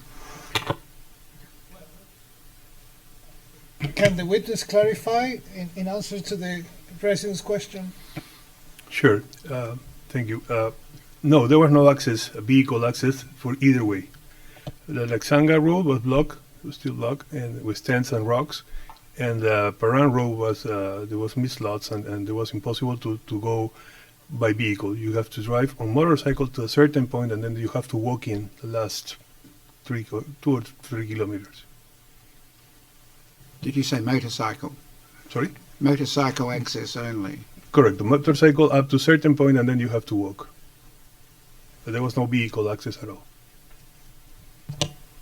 Okay, so let's see if we can go back to what was the result of that agreement on 26th February 2019 as reflected by... Counsel, let me interrupt you. Would it be convenient for you if we took our break a few minutes early and did our 10-minute break at this point? Would that be all right? Yes, Mr. President, of course. All right, let's do that. Let's take our scheduled 10-minute break at this time. Mr. Bravo, of course, you remain in your isolated state.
All right, are we ready to resume?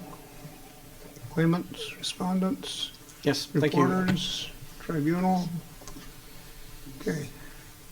All right, so we resume the examination of Mr. Bravo. Thank you, Mr. President. This exchange that we've looked at, it confirms that the access to the mine had been provided by Paran pursuant to the agreement, and that this had been recognized also not only in the exchanges that you had with your team, but also publicly by the company. Yes? Yes. Okay. Access. Okay. And let's look at, so we looked at the press release for March 2019 that confirmed that. I'm not going to go back to that. It's on the record. But let's look at another document also dated March 4th that confirms this situation, that access had been granted and the illegal demonstration had ended. And this is AC 6, which is found at tab 36 of your binder.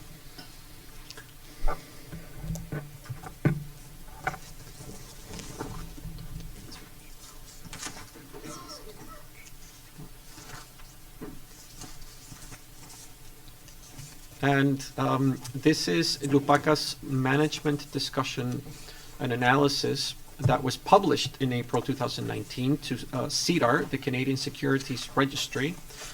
But in page 3, there's many bullet points in this page. It starts with overall performance, and about halfway down, and we'll highlight it on your screen, there's a bullet point that refers to March 4th, 2019.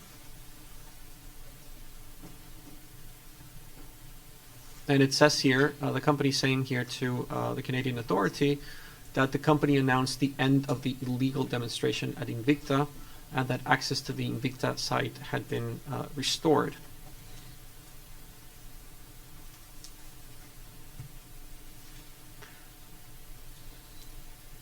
So this is what was being said at the time, but it is your position, Mr. Bravo, and by your, I mean on behalf of Invicta, that there had been no compliance with the 26th February 2019 agreement. Is that your testimony? No compliance, sorry? No compliance? No complaints or Compliance. meaning at that time we were struggling struggling with, because the blockade remained at that time.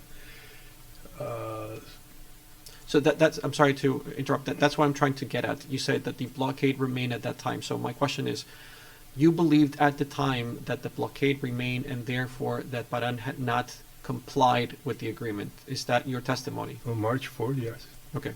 Despite what the company was saying to the authorities? It says that, well, yes. Okay. Let's move to see. Well, in the interest of time, let's move to the other side, the other component of the 26th February agreement. So we've been speaking about the access road. Let's move to the other component, which is topographical survey.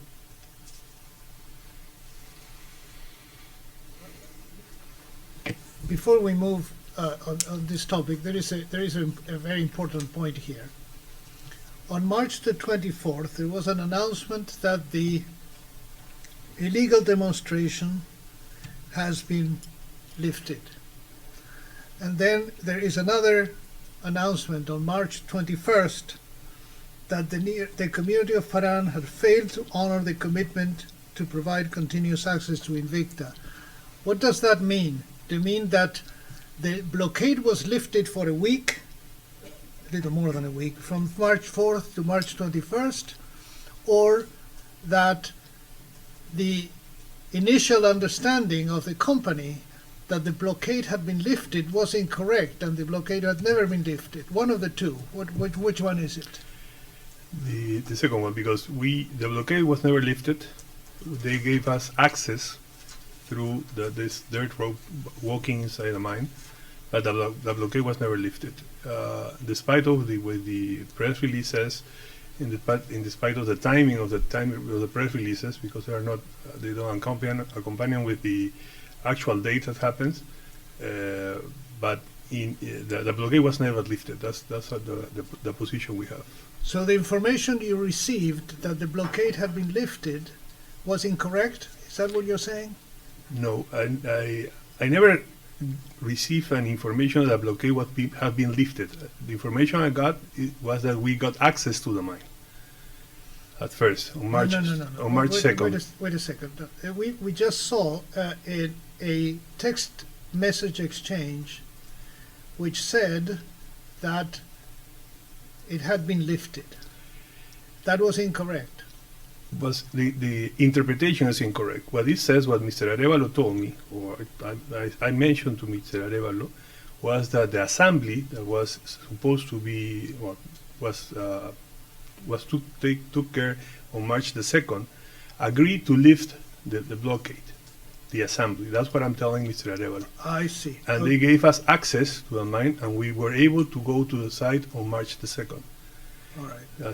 The blockade remains. That's the position. They never took off the tents. They just allow us to get into the mine, but the rocks and the tents remain in the same place. All right. Thank you. Mr. Bravo, was the access issue that the rocks on the road stopped access other than to motorbikes? Sorry, sorry.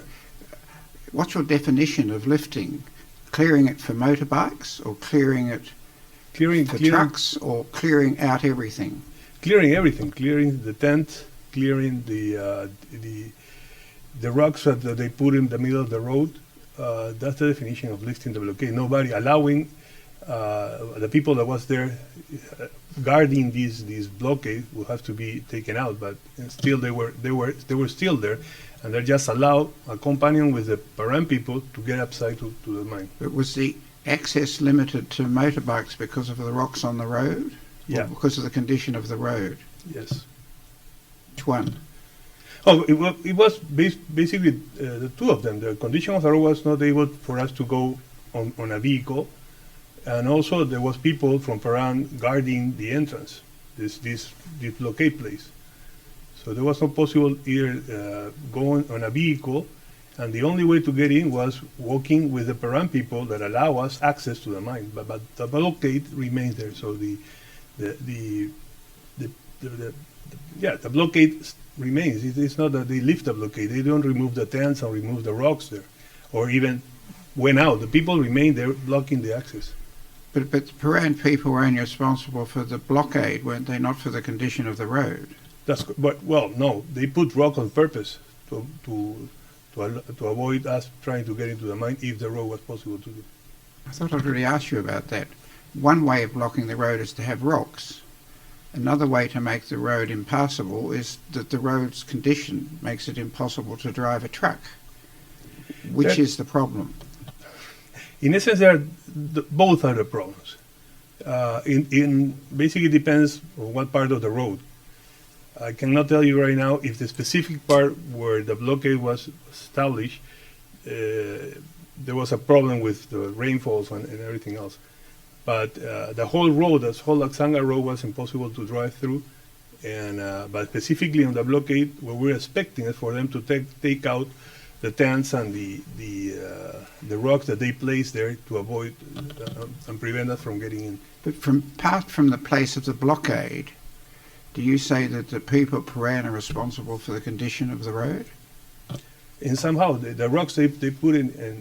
I'm not talking about the rocks they put in. Mm-hmm. Ignore the rocks they put in. But for the rest of the road up to the mine, do you say Peruvian people were responsible for it being impassable?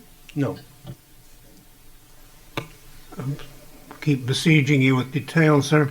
I'm a little confused. I was under the impression that the initial trip up on Moto was up the Peron Road. Is that correct? It is correct. So the first reconnaissance went up the Peron Road. Okay, thank you.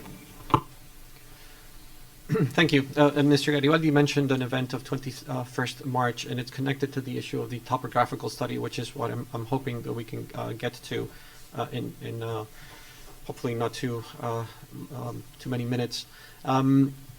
So there was the text on the 26th February 2019 agreement that referred to a topographical study, and there's also disagreement between the parties about what that meant.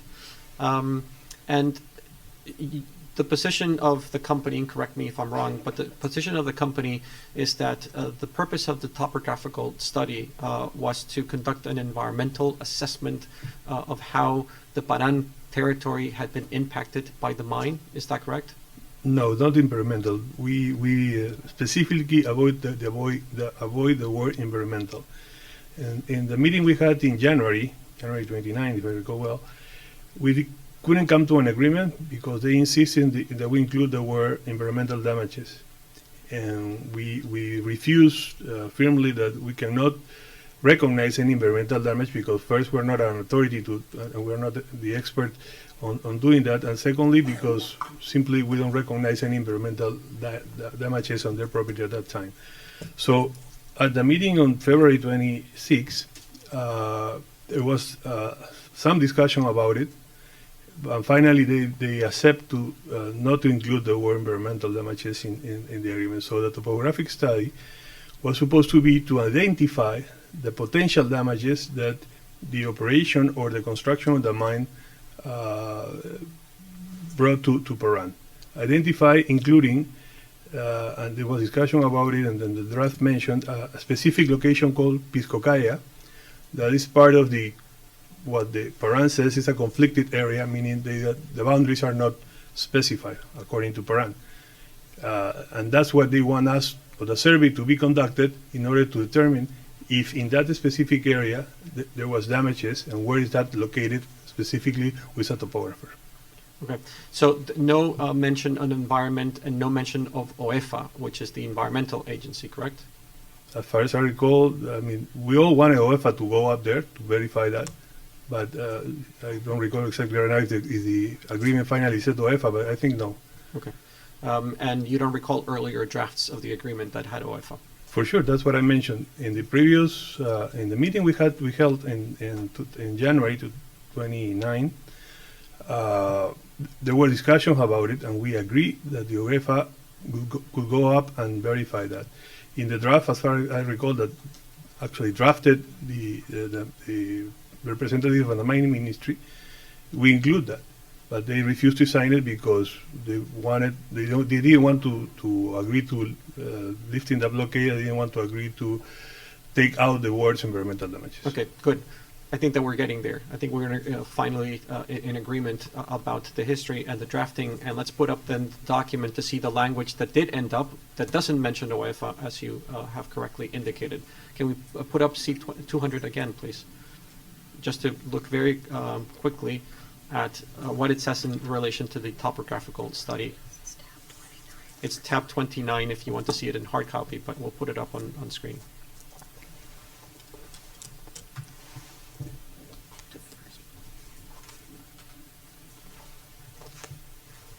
Okay.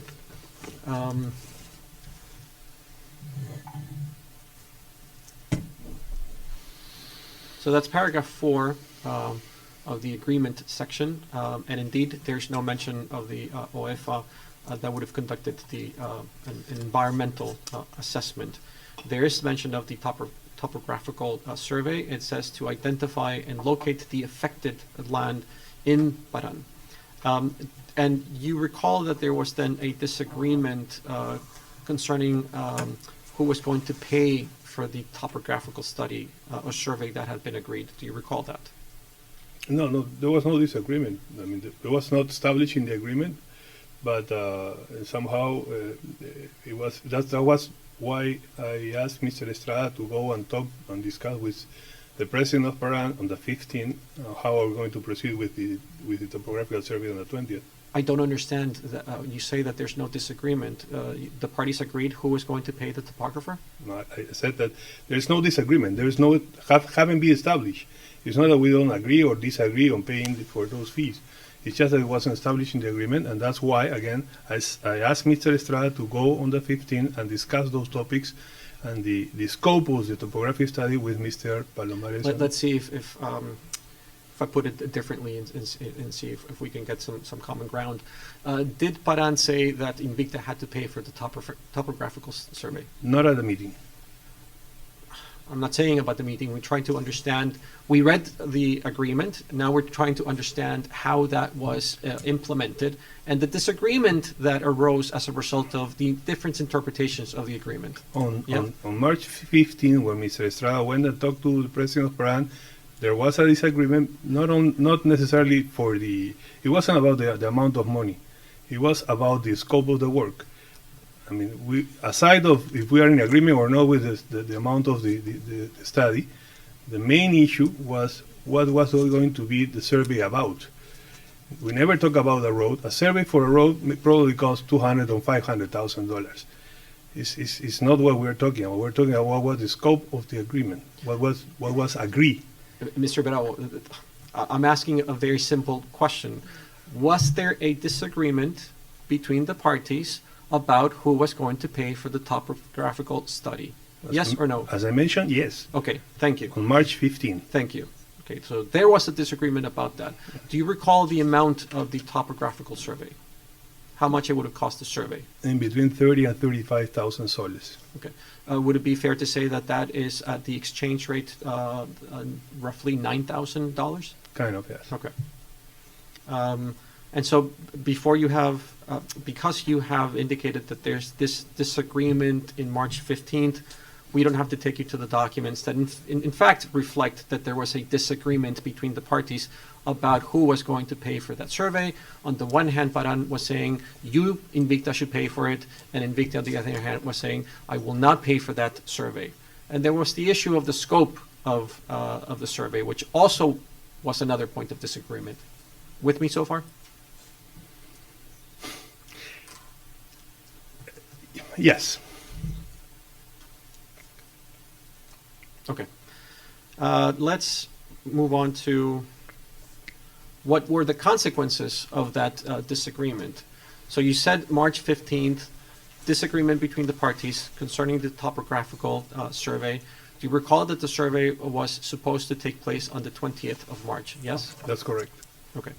And was the topographical survey carried out on 20th of March? No, Mr. Estrada showed up in the main square of Paran, and there was no Paran officials there to conduct the survey.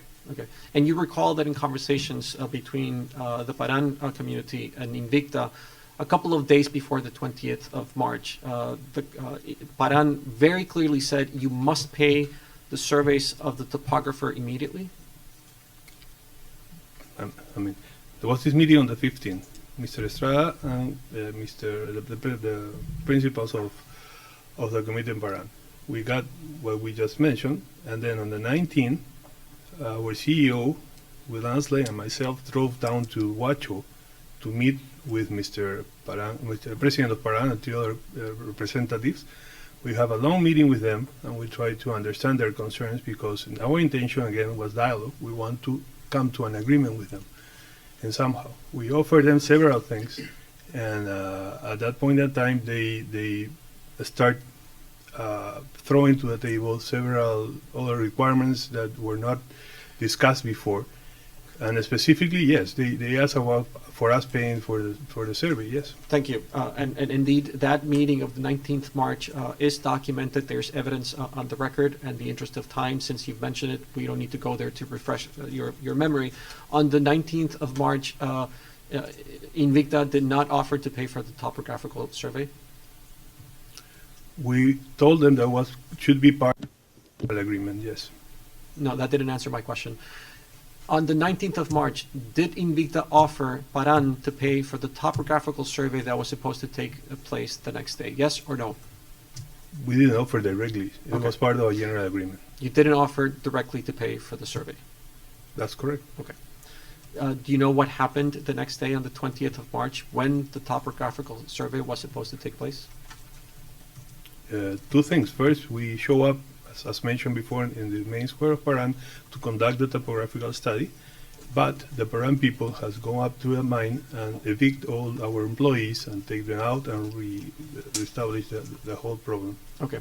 So that happened on the 20th of March. So on the 21st of March, there was the blockade was installed as you just indicated. Yes.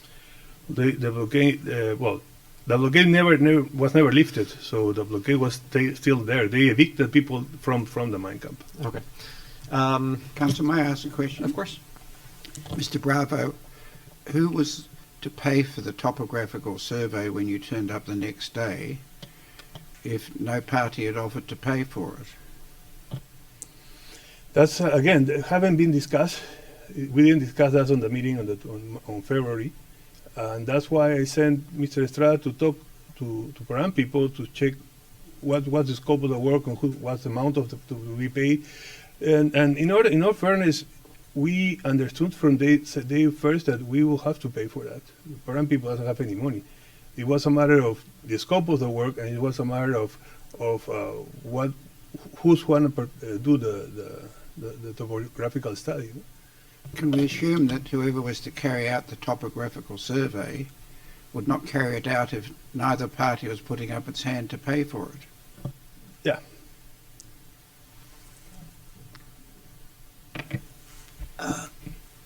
Mr. Bravo, I believe you said at some point that a topographical survey of the road through Paran to the mine would be something like $200,000 or $300,000, Probably yes. Yeah. and that is very different from the cost of the survey that you are talking about here. Correct. So, how could it be possible to have as a matter of, not of the agreement, but as a matter of what is feasible, would it be possible to have a surveyor survey the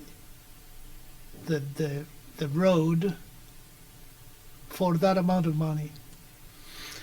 That was the question. That was part of the meeting that we held with Peruvian people on the 19th. It didn't make sense at all.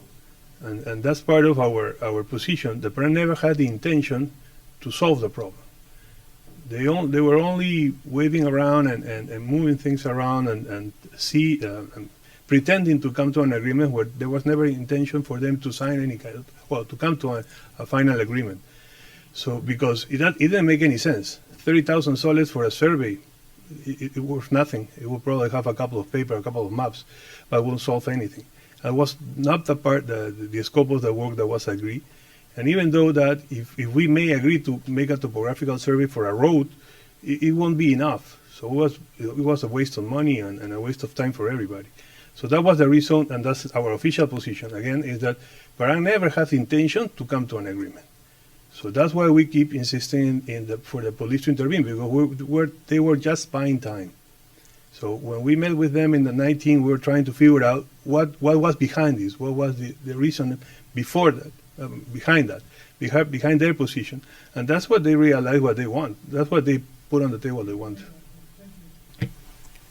Thank you. So March 20th, the survey is not carried out. The Paran community then go to the mine and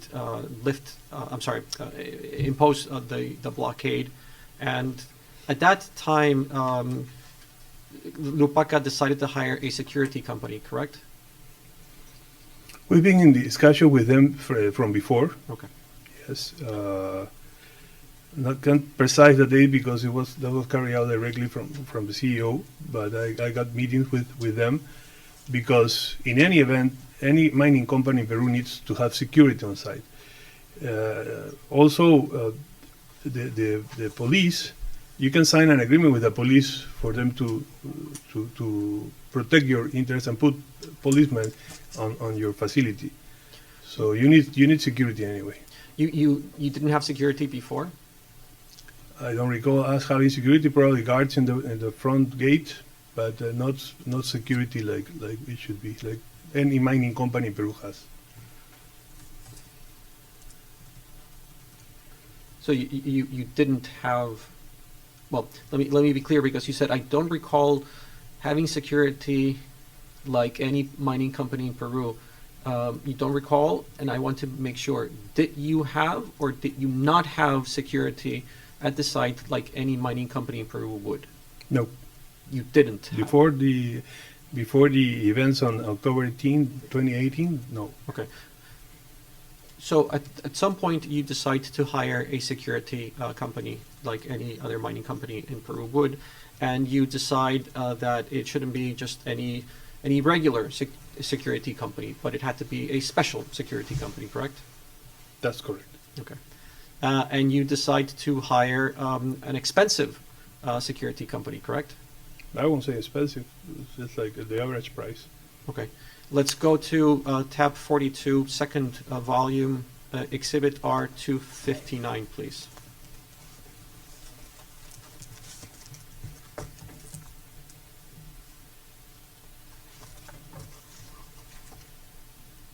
This is an email from Me.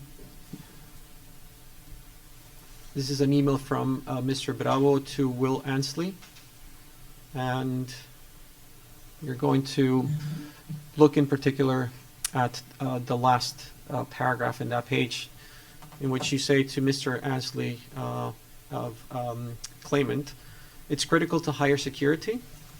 I don't think that a regular security company will help us at this point. It's either the expensive war dogs or our own security people from Lima. Do you see that? Yeah, it's referred to, not compared to what we had, or the regular, meaning the guards on the gates. Okay. That's what I was referring to. Do you recall how much Invicta paid to hire the expensive war dogs? I guess the contract was for several months. It was for around 200,000, maybe, soles. I don't recall exactly, but my recollection is that the agreement was for that amount. Is that for the day or the week, or Excuse me? is that for the day or for the week? No, for a long period of time, like for 3 months, if I recall well. Would 450,000 soles sound more accurate to you? Again, I don't recall, but if that what the document says, that's the amount. Because that's a big difference between 200 and 450. If Well, it's let's put up just for the record, tab 43, exhibit 361, which is right up behind the one that we just looked at. This is a draft contract between Invicta and War Dogs. It's titled Security and Surveillance Contract, and it goes on to indicate towards the end. You see that there are various amounts, but the first line indicates that the total is 450,000, and we're going to highlight this because it's on the second page at the top, and you have it now on your screen. Yeah, my lack of memory was because the first two payments, as you see, end up in 200,000. That's what I recall. Okay. That's what I actually paid, if I recall well. Okay. So again for the record, the exchange rate at the time was such that 450,000 soles was equivalent to $135,000. Roughly, yes. Okay.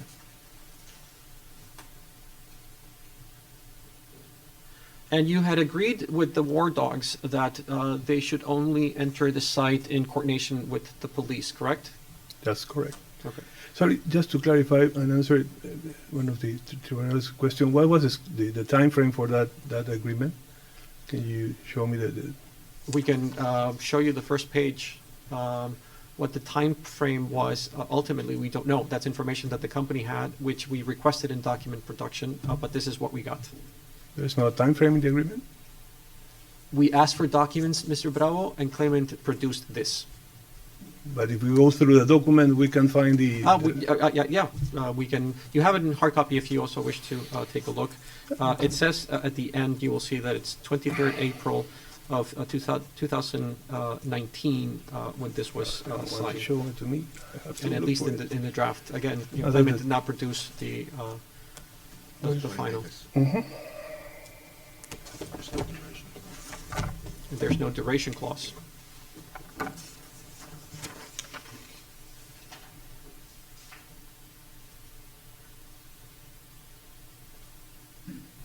Mr. Bravo, it seems to provide to pay 370,000 soles over a 30-day period. Yep.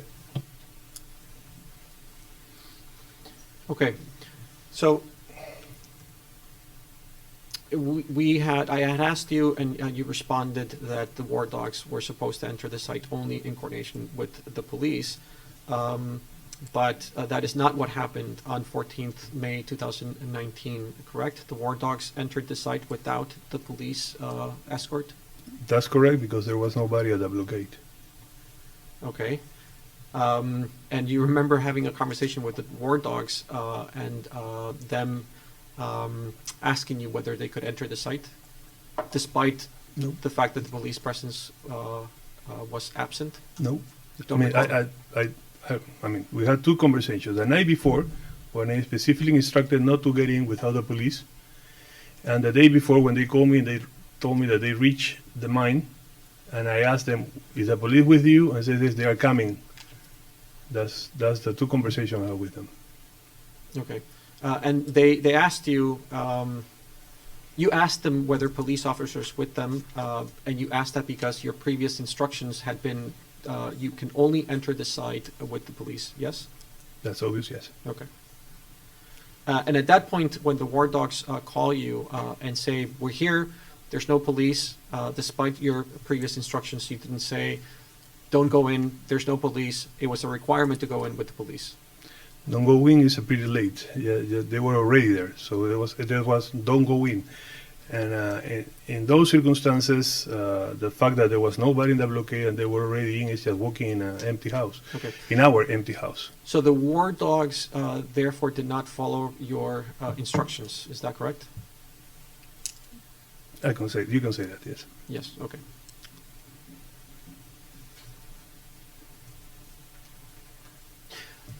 One question: did you at that point tell the war dogs leave the site since police is not present? No. Okay.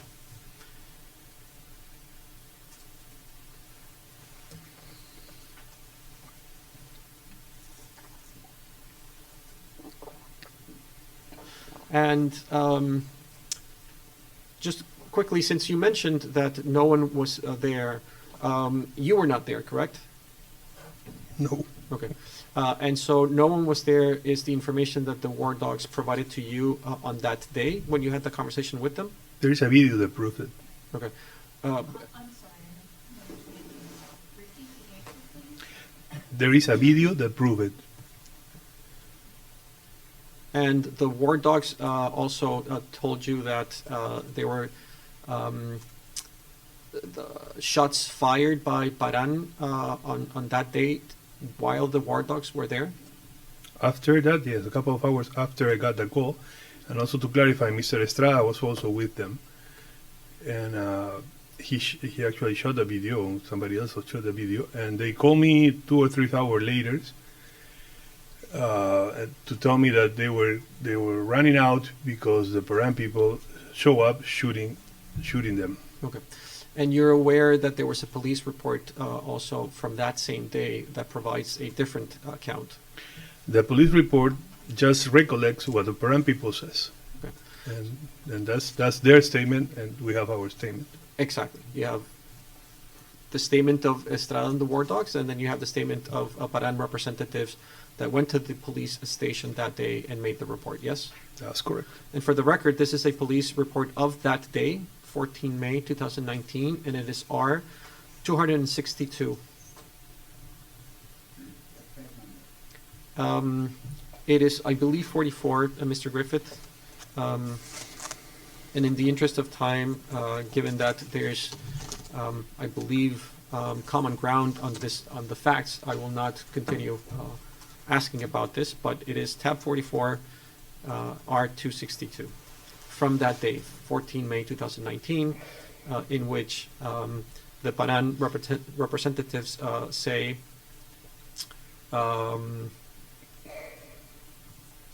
the reason for the blockade was that at around 2:30, about 50 strangers entered the Invicta Mine Corp, firing shots with a firearm, causing a confrontation, which is why he called the superior authority, and then it carries on.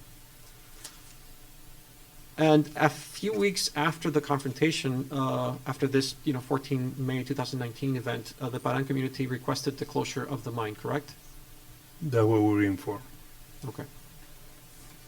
And just for the record,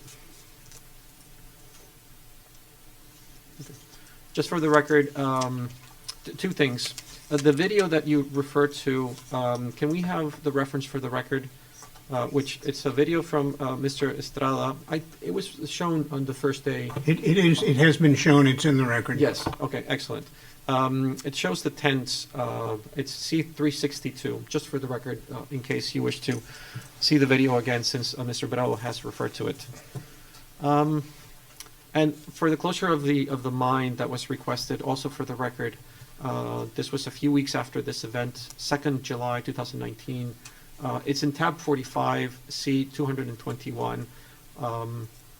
But again, given that there's common ground on this, I will not ask questions. And I'm conscious of the time, and I wish to wrap up very shortly, Mr. President, which is why I'm trying to advance the discussion. And after the Paran community requested closure of the mine, Invicta finally did accept to pay for the topographical survey, correct? Sorry, can you repeat your question? After Paran requested the closure of the mine, did Invicta agree to pay for the topographical survey that we had discussed a few minutes ago that came from the February 2019 agreement? If it's what the document says, which is the document I prepared, that was part of the discussion we had with the government officials trying to solve the situation, was part of the general agreement. But I don't recall precisely that we offered in that meeting to pay for the topographical survey. Again, it's supposed to be a part of the general agreement.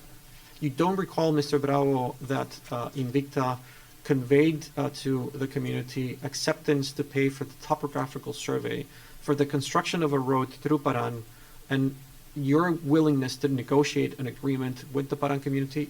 You don't recall that? Yeah, I do. Okay. I do recall that. It started in March 19 when we met with the CEO in Paran. We offered them that in that date. Okay. We had discussed the topographical survey, that you thought that you didn't have to pay for it, that you thought it didn't make any sense to pay for the topographical survey to build the road. You said that in response to Mr. Garibaldi's question. We've seen that there are these tragic events of 14th May 2019. Paran, as a result, says we want the mine closed, and then in July, shortly after that request to close the mine, on 8th July, you asked the authorities to tell the Paran community we're willing to pay for the survey and build the road through Paran. Is that correct? Is that a fair summing up of the events? Yes, but you're missing the part where that offer was made in March 19. Okay, but it was conveyed on 18 July 2019 to the authorities. Not conveyed. It was part of the general discussion we had with the authorities. We offered that as part of the things that we can offer a rural community that is related to the mine. Okay. I will try one last time, and then I'll take you to a document. Was it conveyed at your request on 8th July 2019? No. Convey? Sorry. Okay, let's go. Word. Yeah, let's go to your second witness statement. Paragraph 156, please.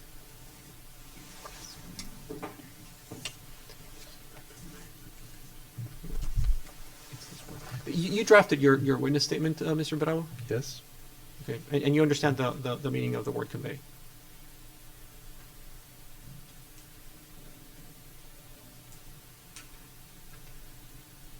But it's not what it says. It says, met with Paran to convey our acceptance. So we, in somehow, this is not a discussion with Paran. So this is a meeting between the MEM and Paran. But okay, let's move forward and say yes. Okay. It's your witness statement, Mr. Bravo.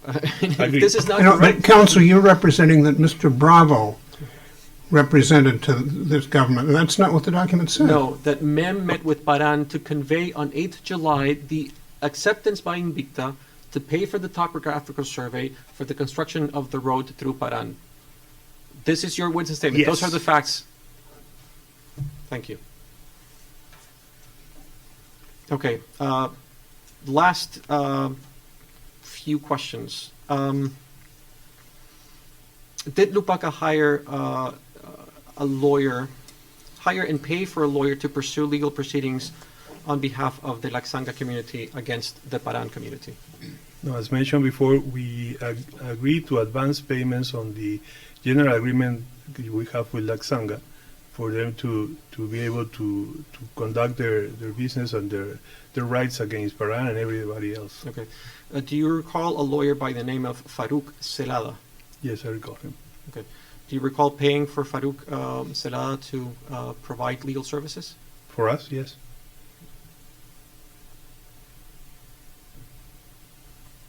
Did Mr. Farouk Selada provide services to the Laxanga community? I'm pretty sure he did. Okay. In relation to in relation to the blockade? No, in relation with their disputes with general other communities, including Paran for sure, you have to understand that Huacho is a pretty small town, so you have to. There are not many lawyers.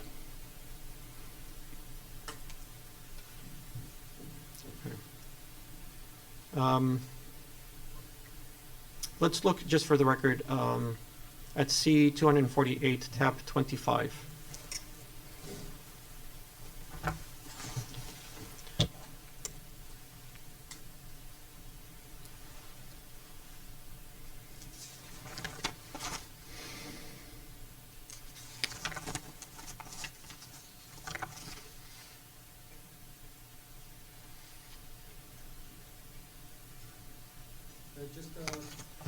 Just very quickly, if we can go to, because the English will not show, I believe, well, perhaps it will show the stamp placeholder at the end where, well, actually, you see the letterhead. Let's do this very quickly. First page, let's see what this document is. It's a filing on behalf of the Laxanga rural community against members of the Paran community, yes? Yes, it's a question to you, Mr. Barao.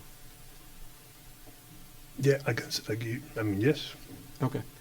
And let's go, if you scroll down, let's see the letterhead of this filing, and then we'll go to the Spanish so we can see the original. It's Celada and Asociados. Is that the same lawyer that you were referring to? I believe so. Okay.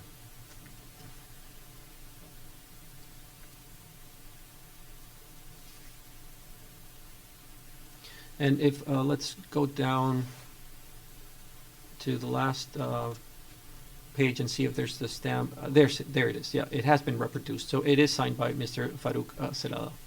And it's 25 March 2019, yes? That's what the document says, yes. Okay. So this would have been a few days after the Paran community went up to the camp and again installed the blockade. We talked about the events of the 20th March. Okay.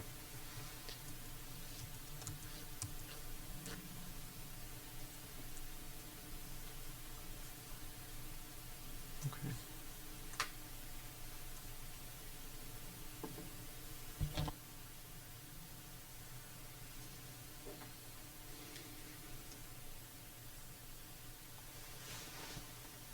Did Mr. Celada report to you about what legal services he was providing to Laxanga in relation to the dispute with the Paran community? Don't recall precisely if he did or not. Let's look at tab 25, no, I'm sorry, 26, which is C212, which is from Mr. Estrada to you, dated 27 April 2019. And if we go to the second, actually, let's look at also the first bullet point, where Mr. Estrada reports to you that a meeting has been held with the president of the Laxanga community. He informs you that he has delivered the community plan at the request of the lawyer, Farouk Selada. And then the second bullet point, the company holds a meeting with this lawyer, Farouk Salada, to inform the ruling against the accusation of trespassing made by Laxanga against the Paran community, 29 April.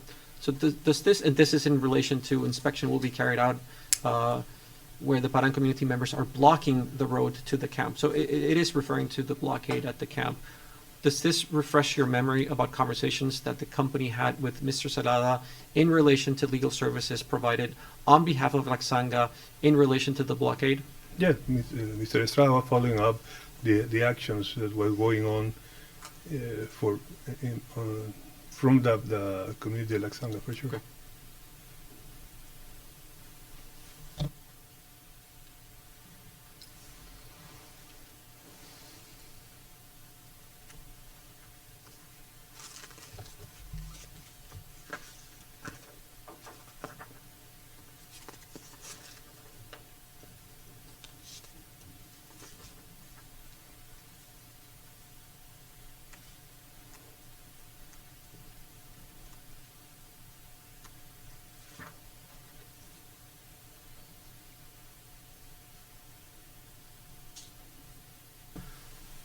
Mr. President, we have no further questions at this time. Thank you, Mr. Barao. Thank you.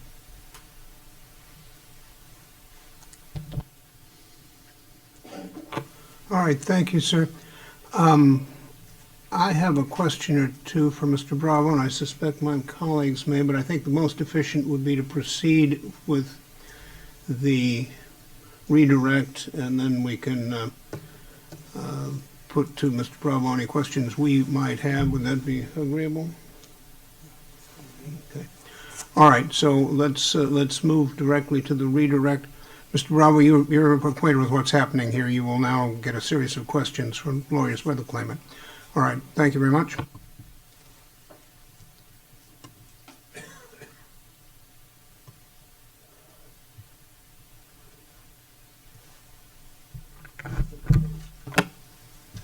Mr. Bravo, Mr. Garibaldi asked you a question yesterday on the water treatment system and the certification. You mentioned that if a component was constructed but without being certified, you could then regularize, I think that's what you said. You could regularize it from time to time. Can we go to C497 to see if this is what you meant? And you can just comment on that. It's at Article 71, and this is a regulation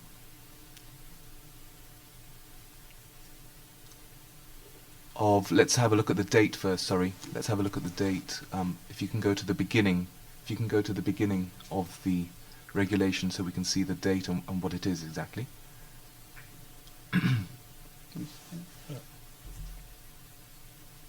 Mr. President, if I may intervene, because I'm afraid that this may be recurring.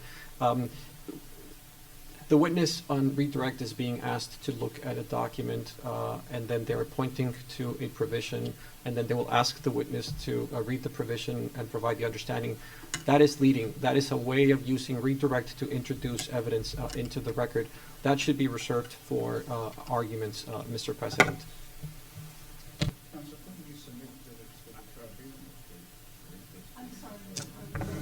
Sorry. Shouldn't you submit that it's for the tribunal to read these provisions and interpret them, not this witness?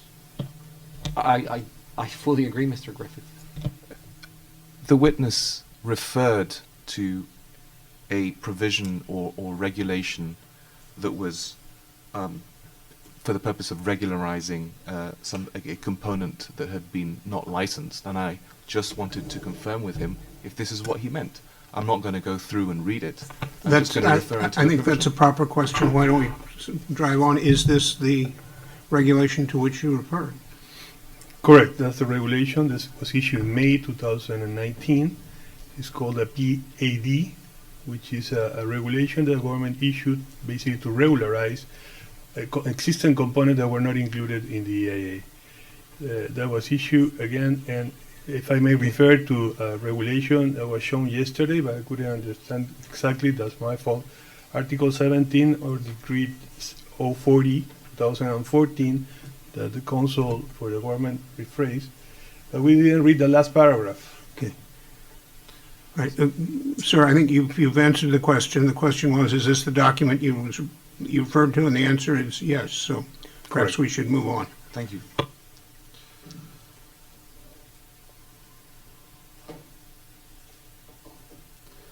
Then a question was asked on a law, in one of your answers earlier today, you referred to determining borders by I think it was, you said the Prime Minister's office or the President's Council of Ministers. I think that's what you said. Prime Minister Office. The Prime Minister's office. Thank you very much. And I just wanted to see whether I could do the same, whether I could project the law and have the witness confirm. Now, and then move on. Now, the only issue I have is that it's not on record. But with the tribunal's indulgence, I don't think it'll take more than 30 seconds to do so.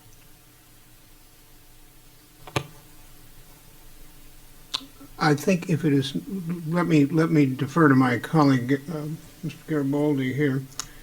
Do we want to invite the introduction of the specific legal instrument that was spoken of? In my view, this issue is relevant. The issue of which is the proper agency to resolve a dispute between rural communities, and we have little or no information at this point about that. In fact, we don't even have the correct name of that agency, and we have expressed disagreements between examining counsel and the witness about what the witness said. It seems to me that at this point there is sufficient reason at this point to have introduced into the record the regulation that deals with this particular issue.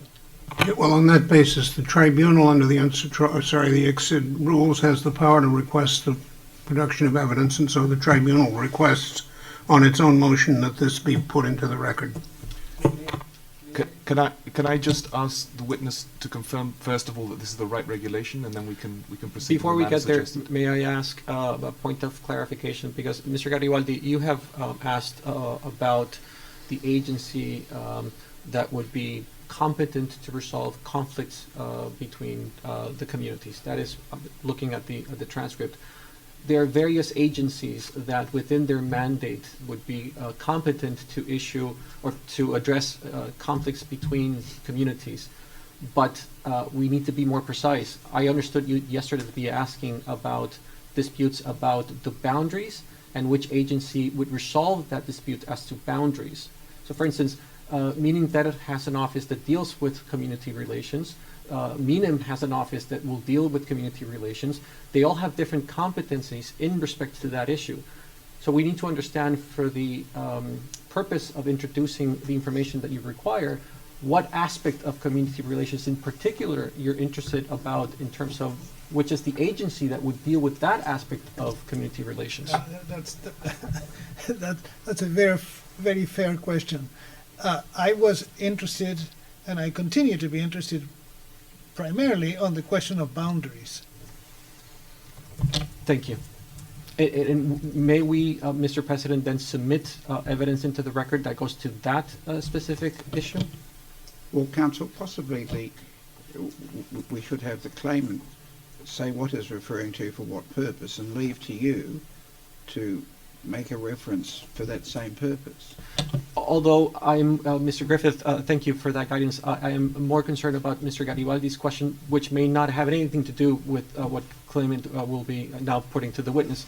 which is why I wish to have some clarification about what we can introduce to address that issue. Well, speaking from one end of the bench to the other, I would have thought the starting point would be what are we being referred to by the Claimants Council for what purpose? And the purpose is just to clarify the witness's testimony and to understand what he was referring to when he said what he said yesterday, in terms of the law or the organ that is responsible for this. And I just wanted to show him the particular law, and then we could have an argument about whether it is correct or not. But we need to first clarify what the witness's testimony is. So if we can have a look at Law 27795.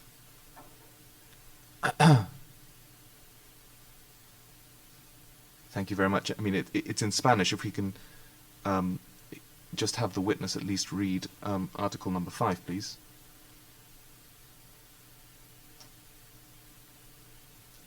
Thank you. Just stay there. And if you could just read on the screen paragraph, just the first paragraph, and confirm or not that this is what you're referring to. De los organismos competentes son organismos On the competent agencies, yes, it is the National Direction for Demarcation. Sorry, I don't know exactly the translation, but it's referred. That's exactly the agency from the Prime Ministry office that I was referring to.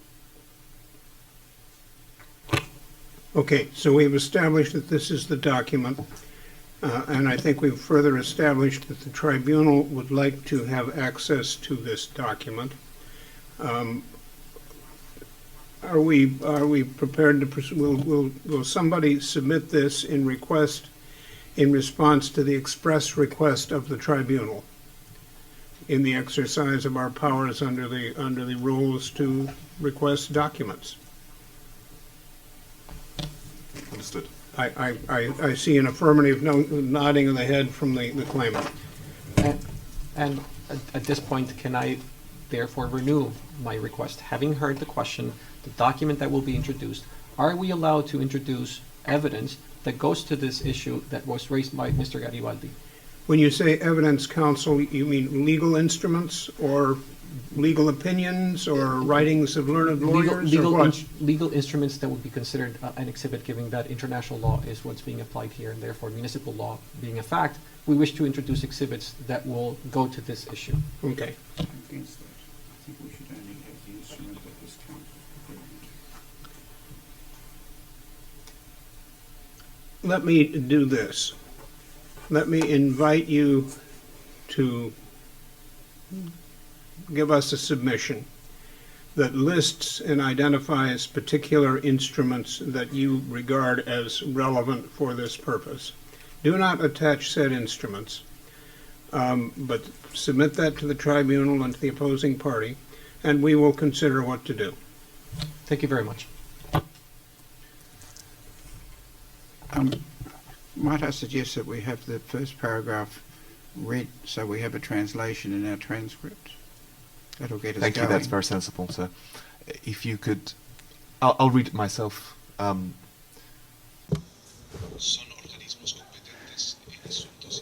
the following are competent agencies in matters of territorial demarcation. 1, the Presidency of the Council of Ministers through its National Technical Bureau for Territorial Demarcation is the lead organ of the national system for territorial demarcation. It is competent to regulate, coordinate, advise, supervise, and evaluate the treatment of all territorial demarcation actions for the purpose of them being based on technical and geographic criteria.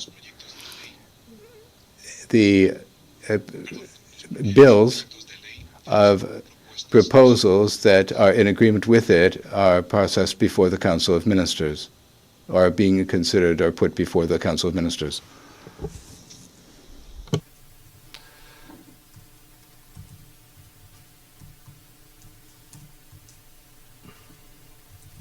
Next question. Thank you, sir. If you could then, Mr. Bravo, turn to tab 33, that is Exhibit C347 in your bundle, and you were asked about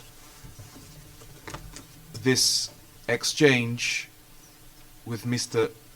Leon that you had during the meeting of 26 February 2019. And at the beginning of that exchange, which I understand was in the meeting according to your testimony, he said to you, they want that the access be through Paran. Tell them that it is not possible technically. And The you time responded, reference? sorry? The time reference for that? Thank you, sir. That was at 5:10:06 and 5:10:14 p.m. And you responded at 5:10:20. Okay. Now, can you elaborate on what you think Mr. Leon was saying here and what you possibly said at that meeting or not, Well, as a result? this witness can't say what the other person thought. You can ask him how he understood it. Yes, exactly. How did you understand Mr. Leon's message to you? And do you recall what you then conveyed to the participants in the meeting as a result? To be absolutely honest, I didn't understand what he's trying to tell me with that message at that time, because the main issue for us was for the Paran committee to lift the blockade, and that was already written in the agreement and basically agreed. So when he wrote me that, I understood that they wanted to mention something about the Paran road, and that he wanted me to point out that it was impossible to use that road for technical reasons. So, but after that, we didn't have much discussion about it.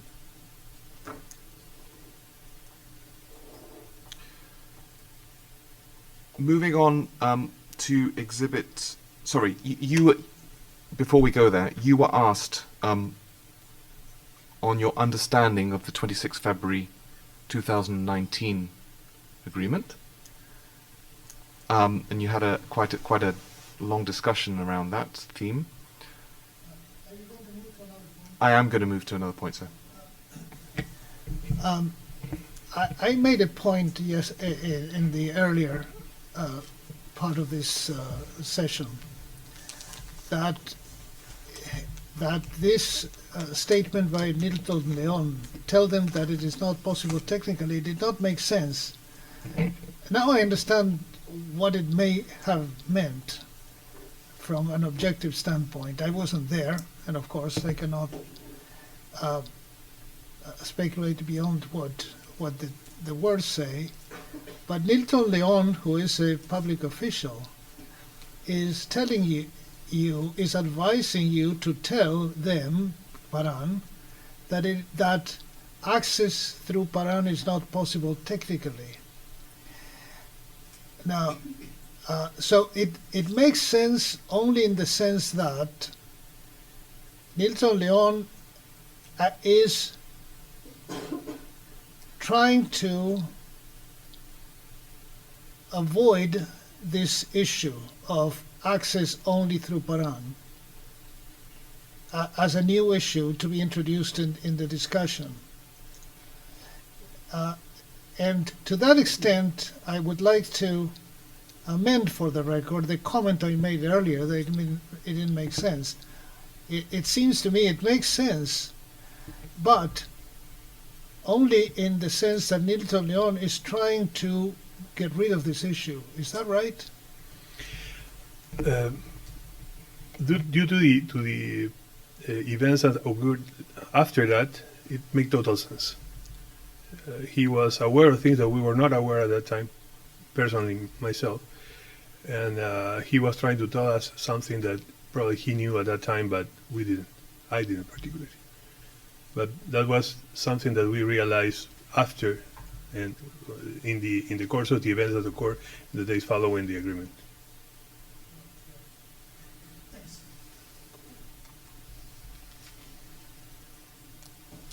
So as I was saying, moving on, you had a long discussion on your as to the interpretation of the agreement, and you were taken to the various provisions. If we could have a look at C17, please.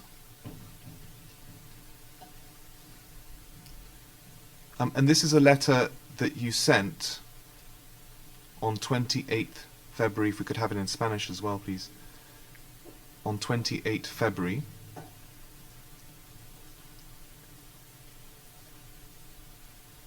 (2019) to the Minenter, and if we could go down to paragraph 2. Thank you.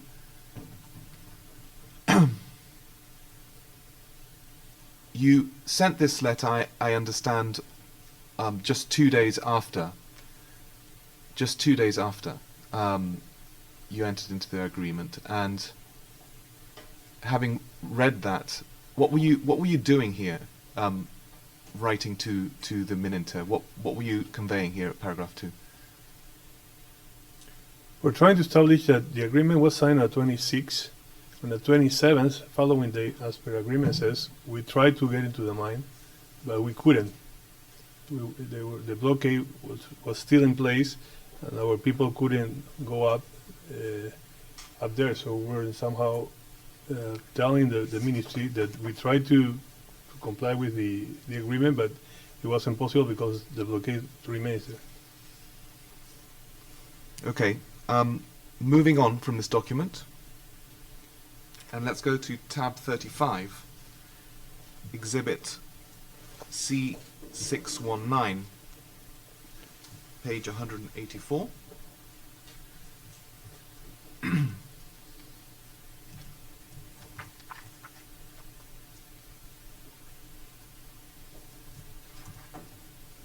And if we could have it in English as well for the tribunal's benefit, that would be great.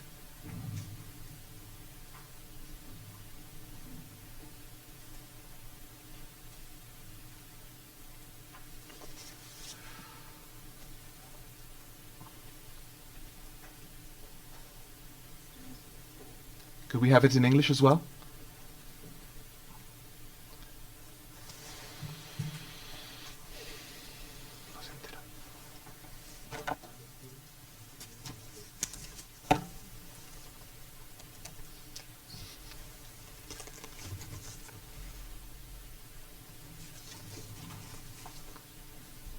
Sorry, this is taking a little time. Apologies.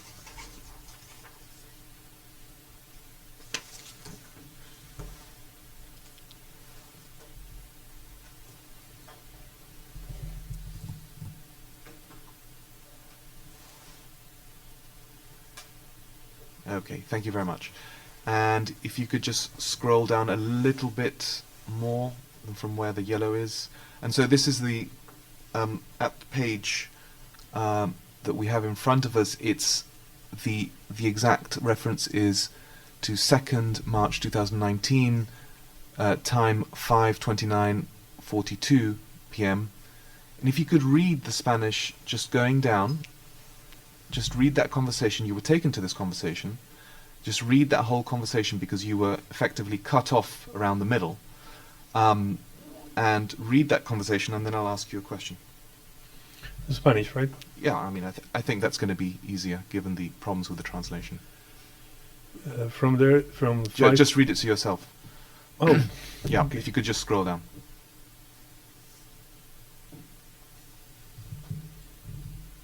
I got it. Yeah. And then carry on. If you could please scroll down. I'll ask my colleague to scroll down. So you can carry on reading.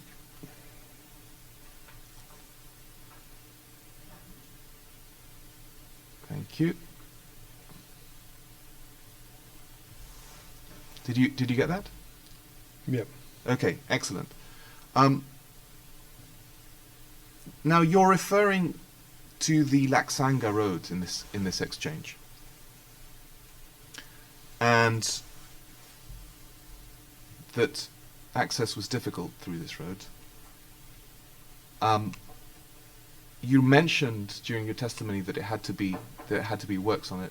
How long would it have taken to recondition the Laxanga road? It took like 3 weeks approximately, 3 to 4 weeks. And was the blockade getting in the way of that reconditioning? No, we have to recondition it from the start, from the beginning, from bottom in the mountain. So we didn't reach the blockade. When we tried to reach the blockade, the people, the contractor that we hire, has to stop because they were shut down from the blockade. So they call me and they have to stop the works up there.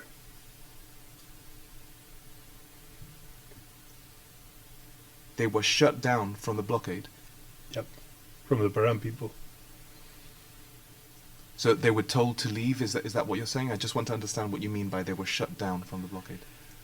I mean, they heard gunfire and they were afraid that they were shooting them, so they canceled the works and they just have to leave. Like They were shot down from the blockade. yeah, but shotguns. Okay. Yeah, Shotguns. shotguns. Yeah. Okay. Big shotguns.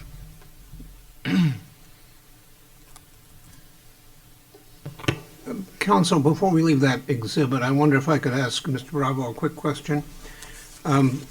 This is the large collection of documents at tab 35. Almost at the back are some pictures of a road in very distressed condition. Are you able to say which road this is, when this was? Do you know anything about what these pictures might portray? Could you specify what's in what This tab? is the tab 35, the big one you're looking at, Oh, the one with okay. all of the pages in it. But at the very back, Yes. there are some pictures of a road in very distressed condition. This one? There are many. Yeah. Do you have any idea what this might be? That's the Laxanga Road. That's the Laxanga Road. Okay, thank you. Mr. Bravo, if I could ask a question following that. Is the rock on the road a natural condition, or has it been rock that's been placed there, in your opinion? This what we're seeing. Those are natural things. Thank you. Rainy.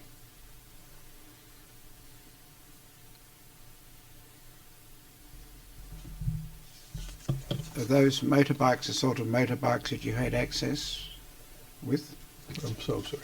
There's some motorbikes in the picture. Are they the sort of motorbikes that you use for access? Yes. Thank you.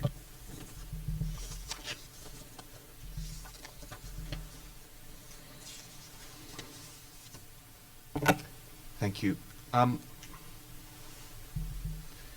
I could just take you to your first witness statement, please. If you have it in front of you, it's at paragraph 62 and 63.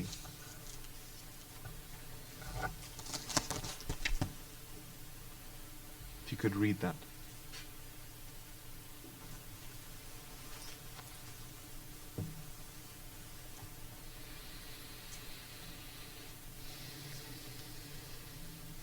This is my last question.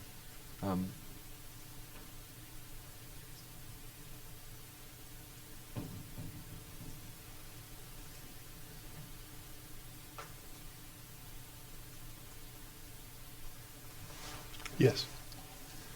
Now, you were asked about the topographer, and within that discussion, you referred to the 19 March 2019 meeting with Paran.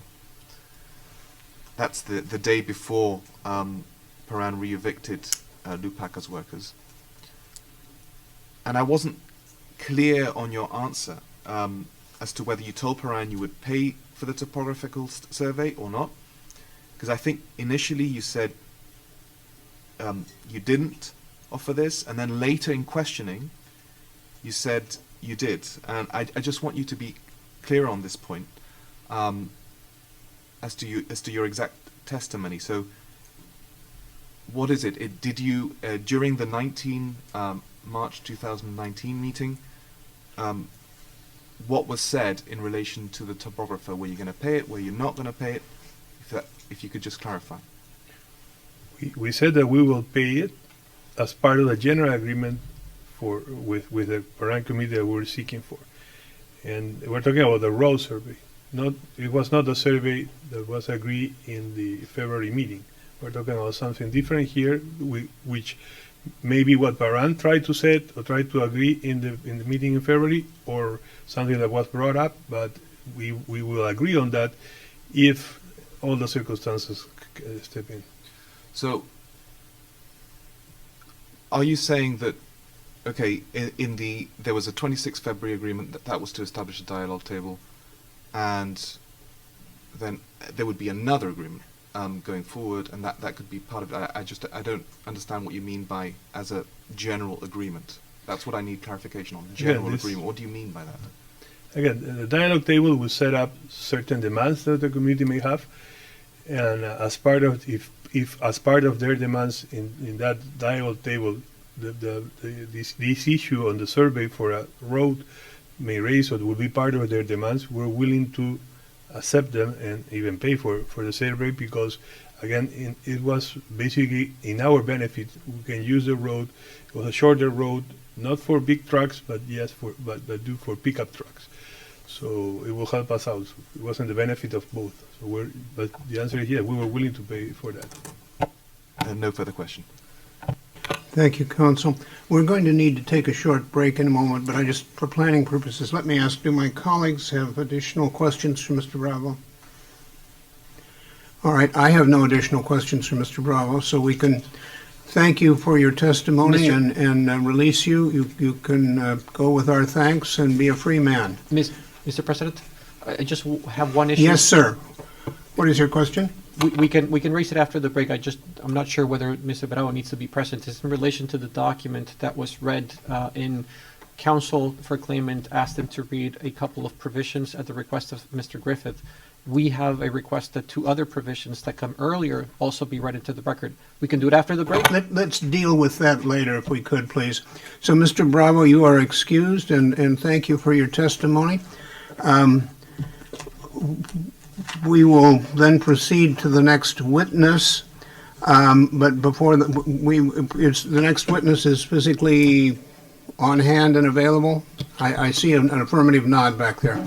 All right, well then let us reconvene in 5 minutes. Mr. Bravo, thank you very much.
Okay, can we resume the session?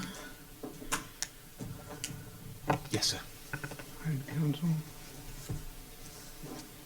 Reporters, are we okay? All right, now before we turn to the witness, we have a small piece of business, which is that council wanted to read a couple of passages in order to have the translation put of record. So why don't you do that? Thank you. Can we please put up this document, this law that was read into the record by Claimant's Counsel, and it's Law 27795, and I'm going to be switching into Spanish in a moment so that we can read the two provisions that we believe are also relevant. And so Why don't you simply identify the position by name, number, and title, and get on with reading them? Yes. Switching to Spanish. Es la ley de demarcación y organización. It's the law on demarcation and territorial organization, and I'm talking about Article 2.4, which says territorial boundaries. The boundaries of the political administrative districts duly represented in the national cartography that determine the scope of jurisdiction of the different levels of government. These boundaries are different in nature from community, native, or other boundaries that recognize and grant property rights. And the other provision, Article 3, which says objectives of territorial demarcation. And Objective 3.1 define territorial districts at the district, provincial, and departmental level that guarantee the exercise of the government and the administration and facilitate the formation of the regions. Mr. President. All right, thank you very much. Are we ready then to proceed to the... I'm sorry? There's one more housekeeping, and I don't know if it's in relation to this witness, so I raise it now, Mr. President. We received a demonstrative this morning. We don't know whether they intend to, I'm sorry, I meant no disrespect. We understand that the Claimant's Counsel intends to use the demonstrative, but we don't know if it's in relation to this witness, but we do have an objection in relation to that Let's just clarify, is it in relation to this witness? No. Let's take the matter up subsequently, is that right? All right. Council, can you sort that out over lunch so we don't have to use time? Your objection, can you discuss the objection rather than come first to us? I think I saw a concurring nod. A reluctant concurring nod, okay. All right. Thank you, sir, as you watch the things lawyers do to each other. We welcome you.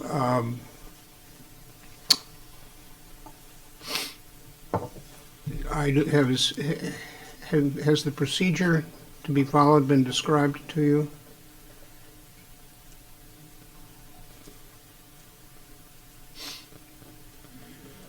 All right, we need some assistance with earphones. Disculpe, no escucho la traducción. I can't really hear the translation.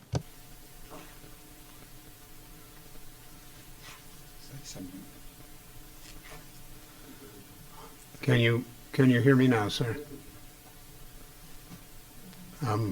We need to make. Sí, lo escucho. Okay. All right. Are we escuchando la traducción? I'm listening to the translation now. Repetirlo, por favor. Very good. Could you please repeat what you said? Well, we welcome you to the hearing. There should be before you a paper with a declaration on it. Do you have that before you? Sí, lo tengo. I do. Could you read that declaration, please? I solemnly declare, upon my honor and conscience, that I shall speak the truth, the whole truth, and nothing but the truth. Thank you. The procedure today will be that you will first be asked some a short series of questions by counsel for the respondent. You will then be cross-examined by counsel for the claimants. Are you familiar with the procedure here? Yes, Mr. President. If at any time you feel the need to take a break, do let us know, and we will try to accommodate you. Is that agreeable?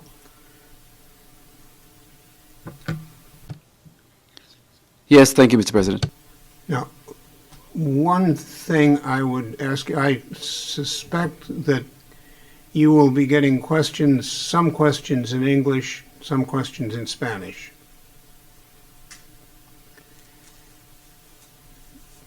Particularly if you are getting questions in Spanish, I would ask you to pause a couple of seconds before you reply, because there will be an English language interpretation.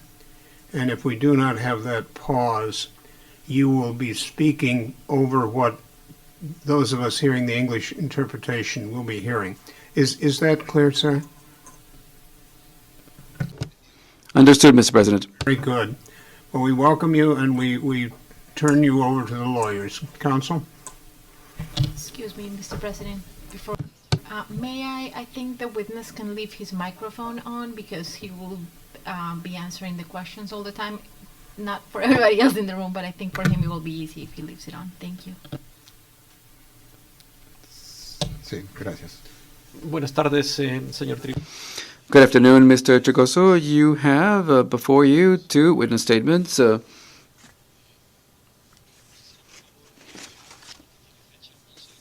Look at the one dated 11 March 2022. It's your first witness statement. And please look at this document and look at the last page of the document and confirm that this is indeed your witness statement, your first witness statement, that is, and that it bears your signature and that you ratify the contents of this witness statement. After having seen the document, I ratify that this is my statement and my signature. Do you have any correction to make on it? None. I'm going to ask you the exact same thing in connection with a document dated 17 January 2023. It's your second witness statement, declaration of Mr. Trigoso in this arbitration. Please look at the last page with the signatures. Please confirm whether this is your signature, whether this is your statement, and whether you ratify it. Yes, this is my signature, it is my witness statement, and I ratify it. Would you like to introduce any corrections to it? None, Counselor. Thank you very much. On direct. Thank you to my esteemed colleague. I have a bundle to be distributed to the tribunal. The bundle looks bigger than the Bible. It is a little bit of a Bible because it's for 3 witnesses, so we can stay with it for a while. And it has the benefit that we've saved some trees, given that there's no duplication. Now, with the tribunal's agreement, given that we have a bundle and that we'll be going through that has the English and the Spanish, we would suggest just projecting the English because it is quite fiddly to have both languages on the screen. Unless, of course, the witness needs to be directed to the Spanish, in which case we can do that on screen as well. But as a matter of course, we would just do it in English on the screen and work with the documents physically. Then that may speed up matters.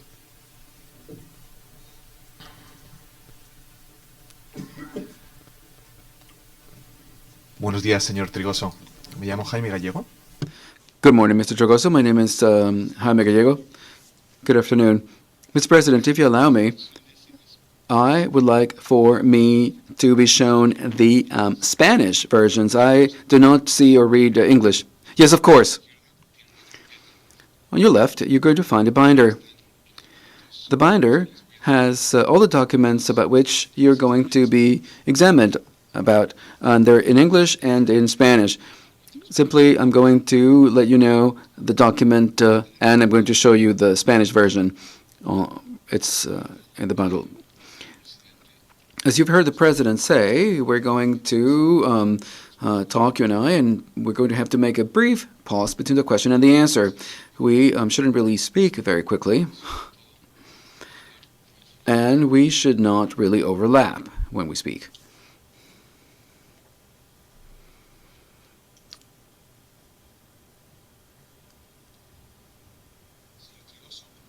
Mr. Trigoso, I understand that you were the director of in the Office of Social Management from August 2018 to March 2019. That's in your witness statement. And when exactly in March 2019 you ceased to be a director? I do not recall exactly, but it was in late March. The resolution in connection with this is published in the official Gazette of Peru.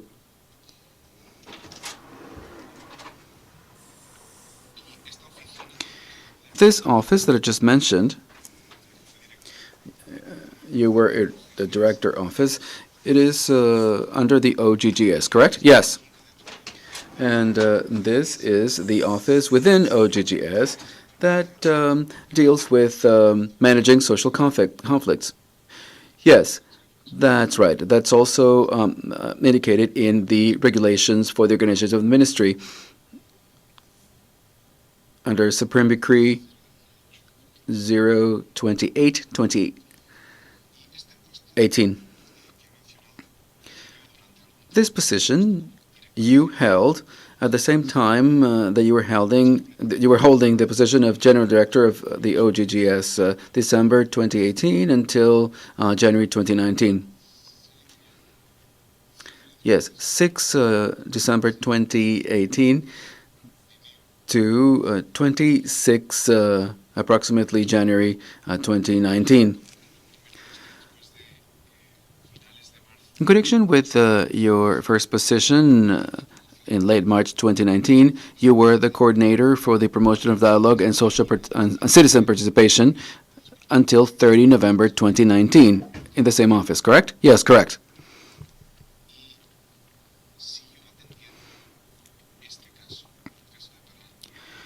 Now, you continue to be in charge of the Lupaka case until you got the new position? No, I left those functions and I was assigned another region in the country, Cusco. So I no longer dealt with those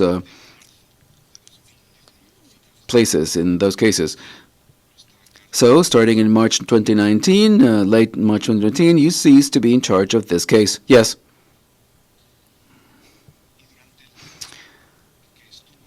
And while you were in charge of this case, you provided written instructions to your co-workers or to your superiors at the Ministry of Energy and Mines in connection with the social dispute related to Paran and Lupaka. I did not provide instructions to my superiors, only to the people under me. I could not provide instructions to my superiors. My superiors are the ones who provide instructions to me. Perfect. Did you send any written information to your superiors so that they could make decisions in connection with this, or in the alternative, to provide them with information about this conflict? Yes, information was sent.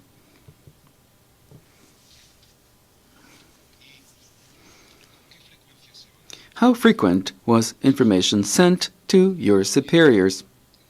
At the request of my superiors.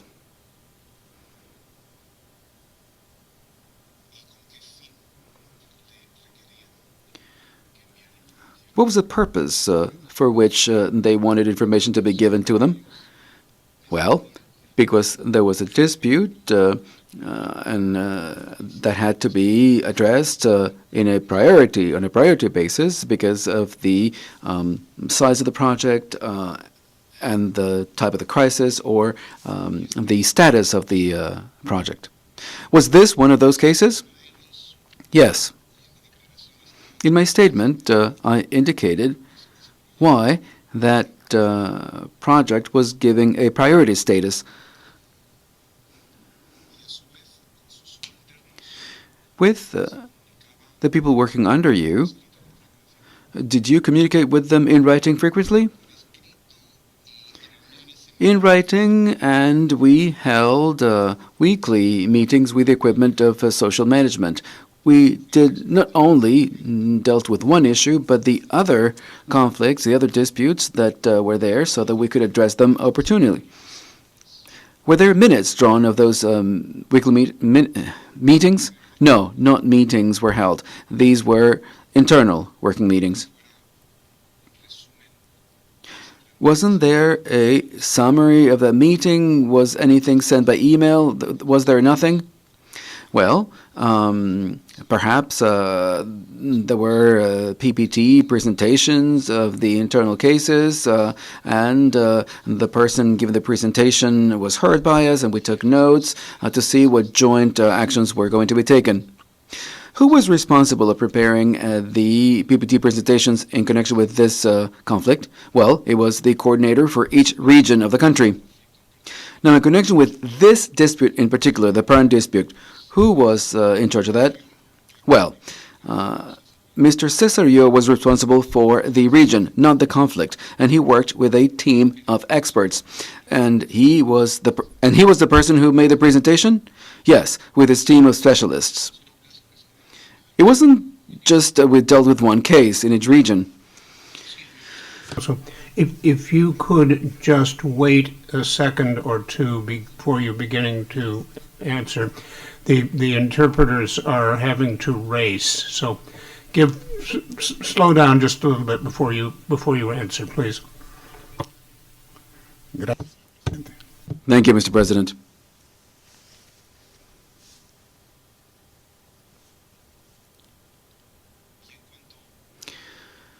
Now, in connection with the reports that were sent to your superiors,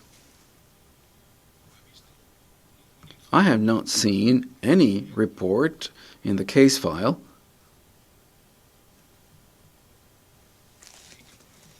Is there a reason for that? Well, mostly aide-memoirs were sent in connection with the issues that were of interest to the people in higher management. These were snapshots, if you will, aide-memoirs that would situate the person in the space and time. An aide-memoir perhaps could no longer be current on the next day because we were dealing with these types of social matters.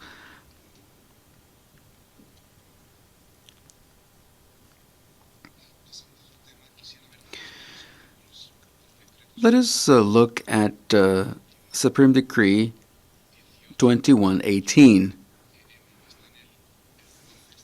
R12, and it is behind tab 52. And you have a binder before you, so please go to tab 52.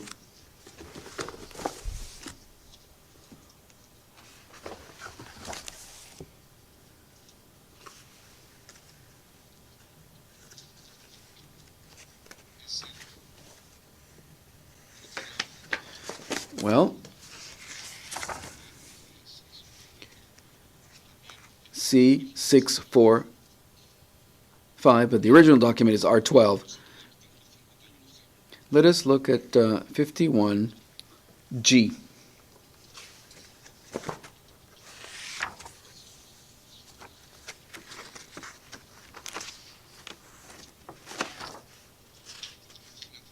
At page 13.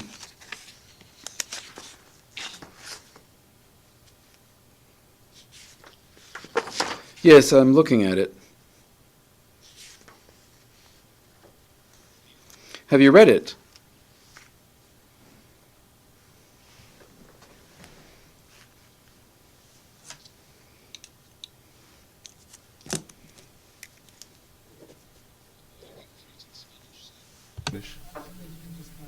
Okay. I was Spanish. I am looking at the Spanish version and I don't have that page.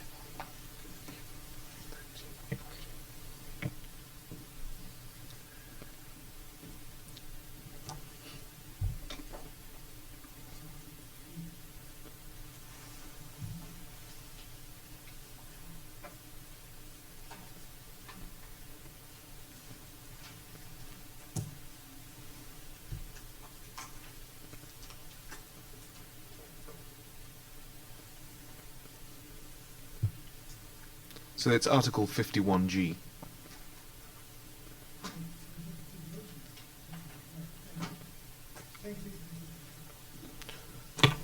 Let me make an administrative request. These binders are not easy to navigate. Could we be provided with, a couple of smaller binders so we can break these down, or ideally even 3? I appreciate the wish to save trees, but we don't need to save plastic growing trees. So if you could help us, please. We will try to do that. I'm not sure when we'll be able to do that, but it's duly noted, and we will try our hardest. We may, we may bring our own, but I prefer not to. Understood. El artículo 51. Article 51G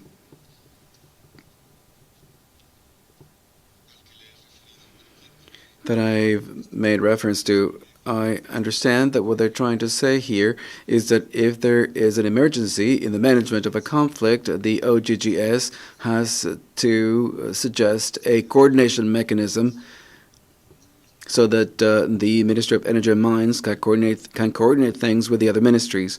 Correct.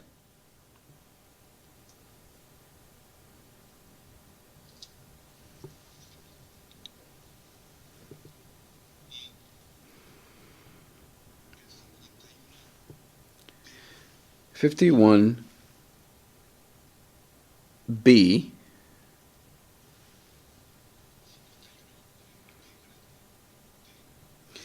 it's 51 BD. Let's see if we can find it.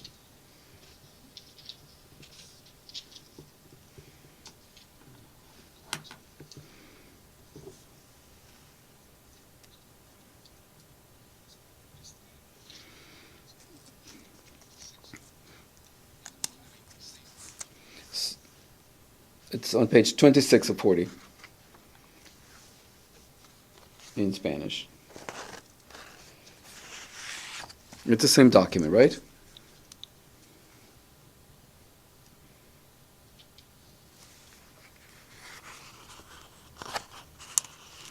It talks about the functions of the office that you were the director of. And it says, specifically, at D, 51B, B as in boy, capital B,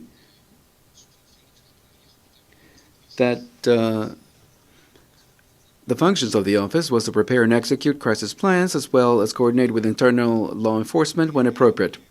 Where exactly? D as in David.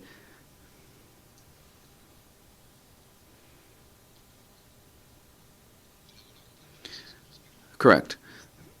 Was there a crisis plan prepared in connection with this conflict? Let us see. The crisis plans are prepared when we deem the conflict to be in crisis.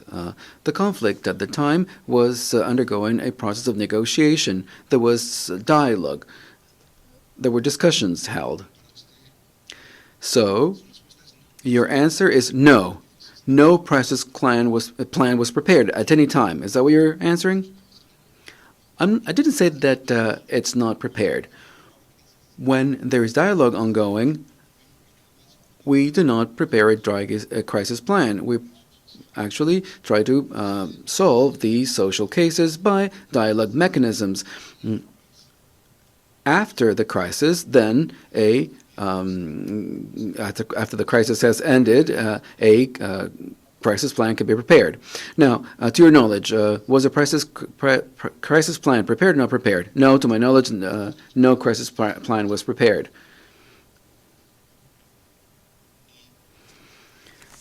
And as you have seen, you have said that we're in our appointed lunchtime.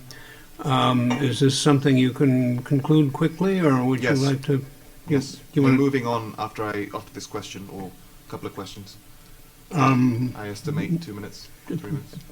2 minutes, but after 2 minutes, remember, you're surrounded by a room full of hungry people. That's well understood, sir. Okay. Y entonces, And then here, it also refers to coordination with the internal forces, internal law enforcement. Did you or your team coordinate with law enforcement? Based on my previous answer, this was a dialogue process, and as part of the dialogue process, the law enforcement did not help. They rather disturbed the dialogue. Within the powers under the same regulations, we used dialogue as an instrument to solve the controversy between the parties. I need an answer to my question. Are you telling me that neither you nor anyone in your team coordinated with law enforcement as to this conflict? That is correct. We do not coordinate with law enforcement. We do not have any power to do so. I apologize, but here it says that you should draft and create crisis plans and also to coordinate with internal law enforcement when appropriate. Are you telling me that this is not correct? No. I am telling you that in our opinion this was not a crisis. We were in a dialogue process whereby the parties still had efforts to be made to solve the problem. They had willingness. It was not that they were extremely radical. And that's the reason why we had the later meetings. Break. All right, thank you. Mr. Trigoso, we will now take a 40-minute break for lunch. You will be shown where you can have your lunch, but you should not speak to anyone regarding your testimony, regarding the questions that have been asked. You're going to have your lunch in private. Is that agreed, sir? I thank you, Mr. President. All right, I will wish you a pleasant private lunch, and we will now rise for 40 minutes.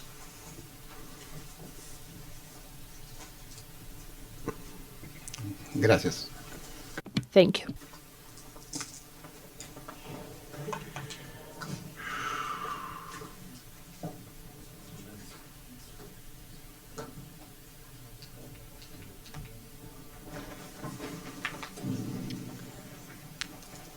I have a counter offer. And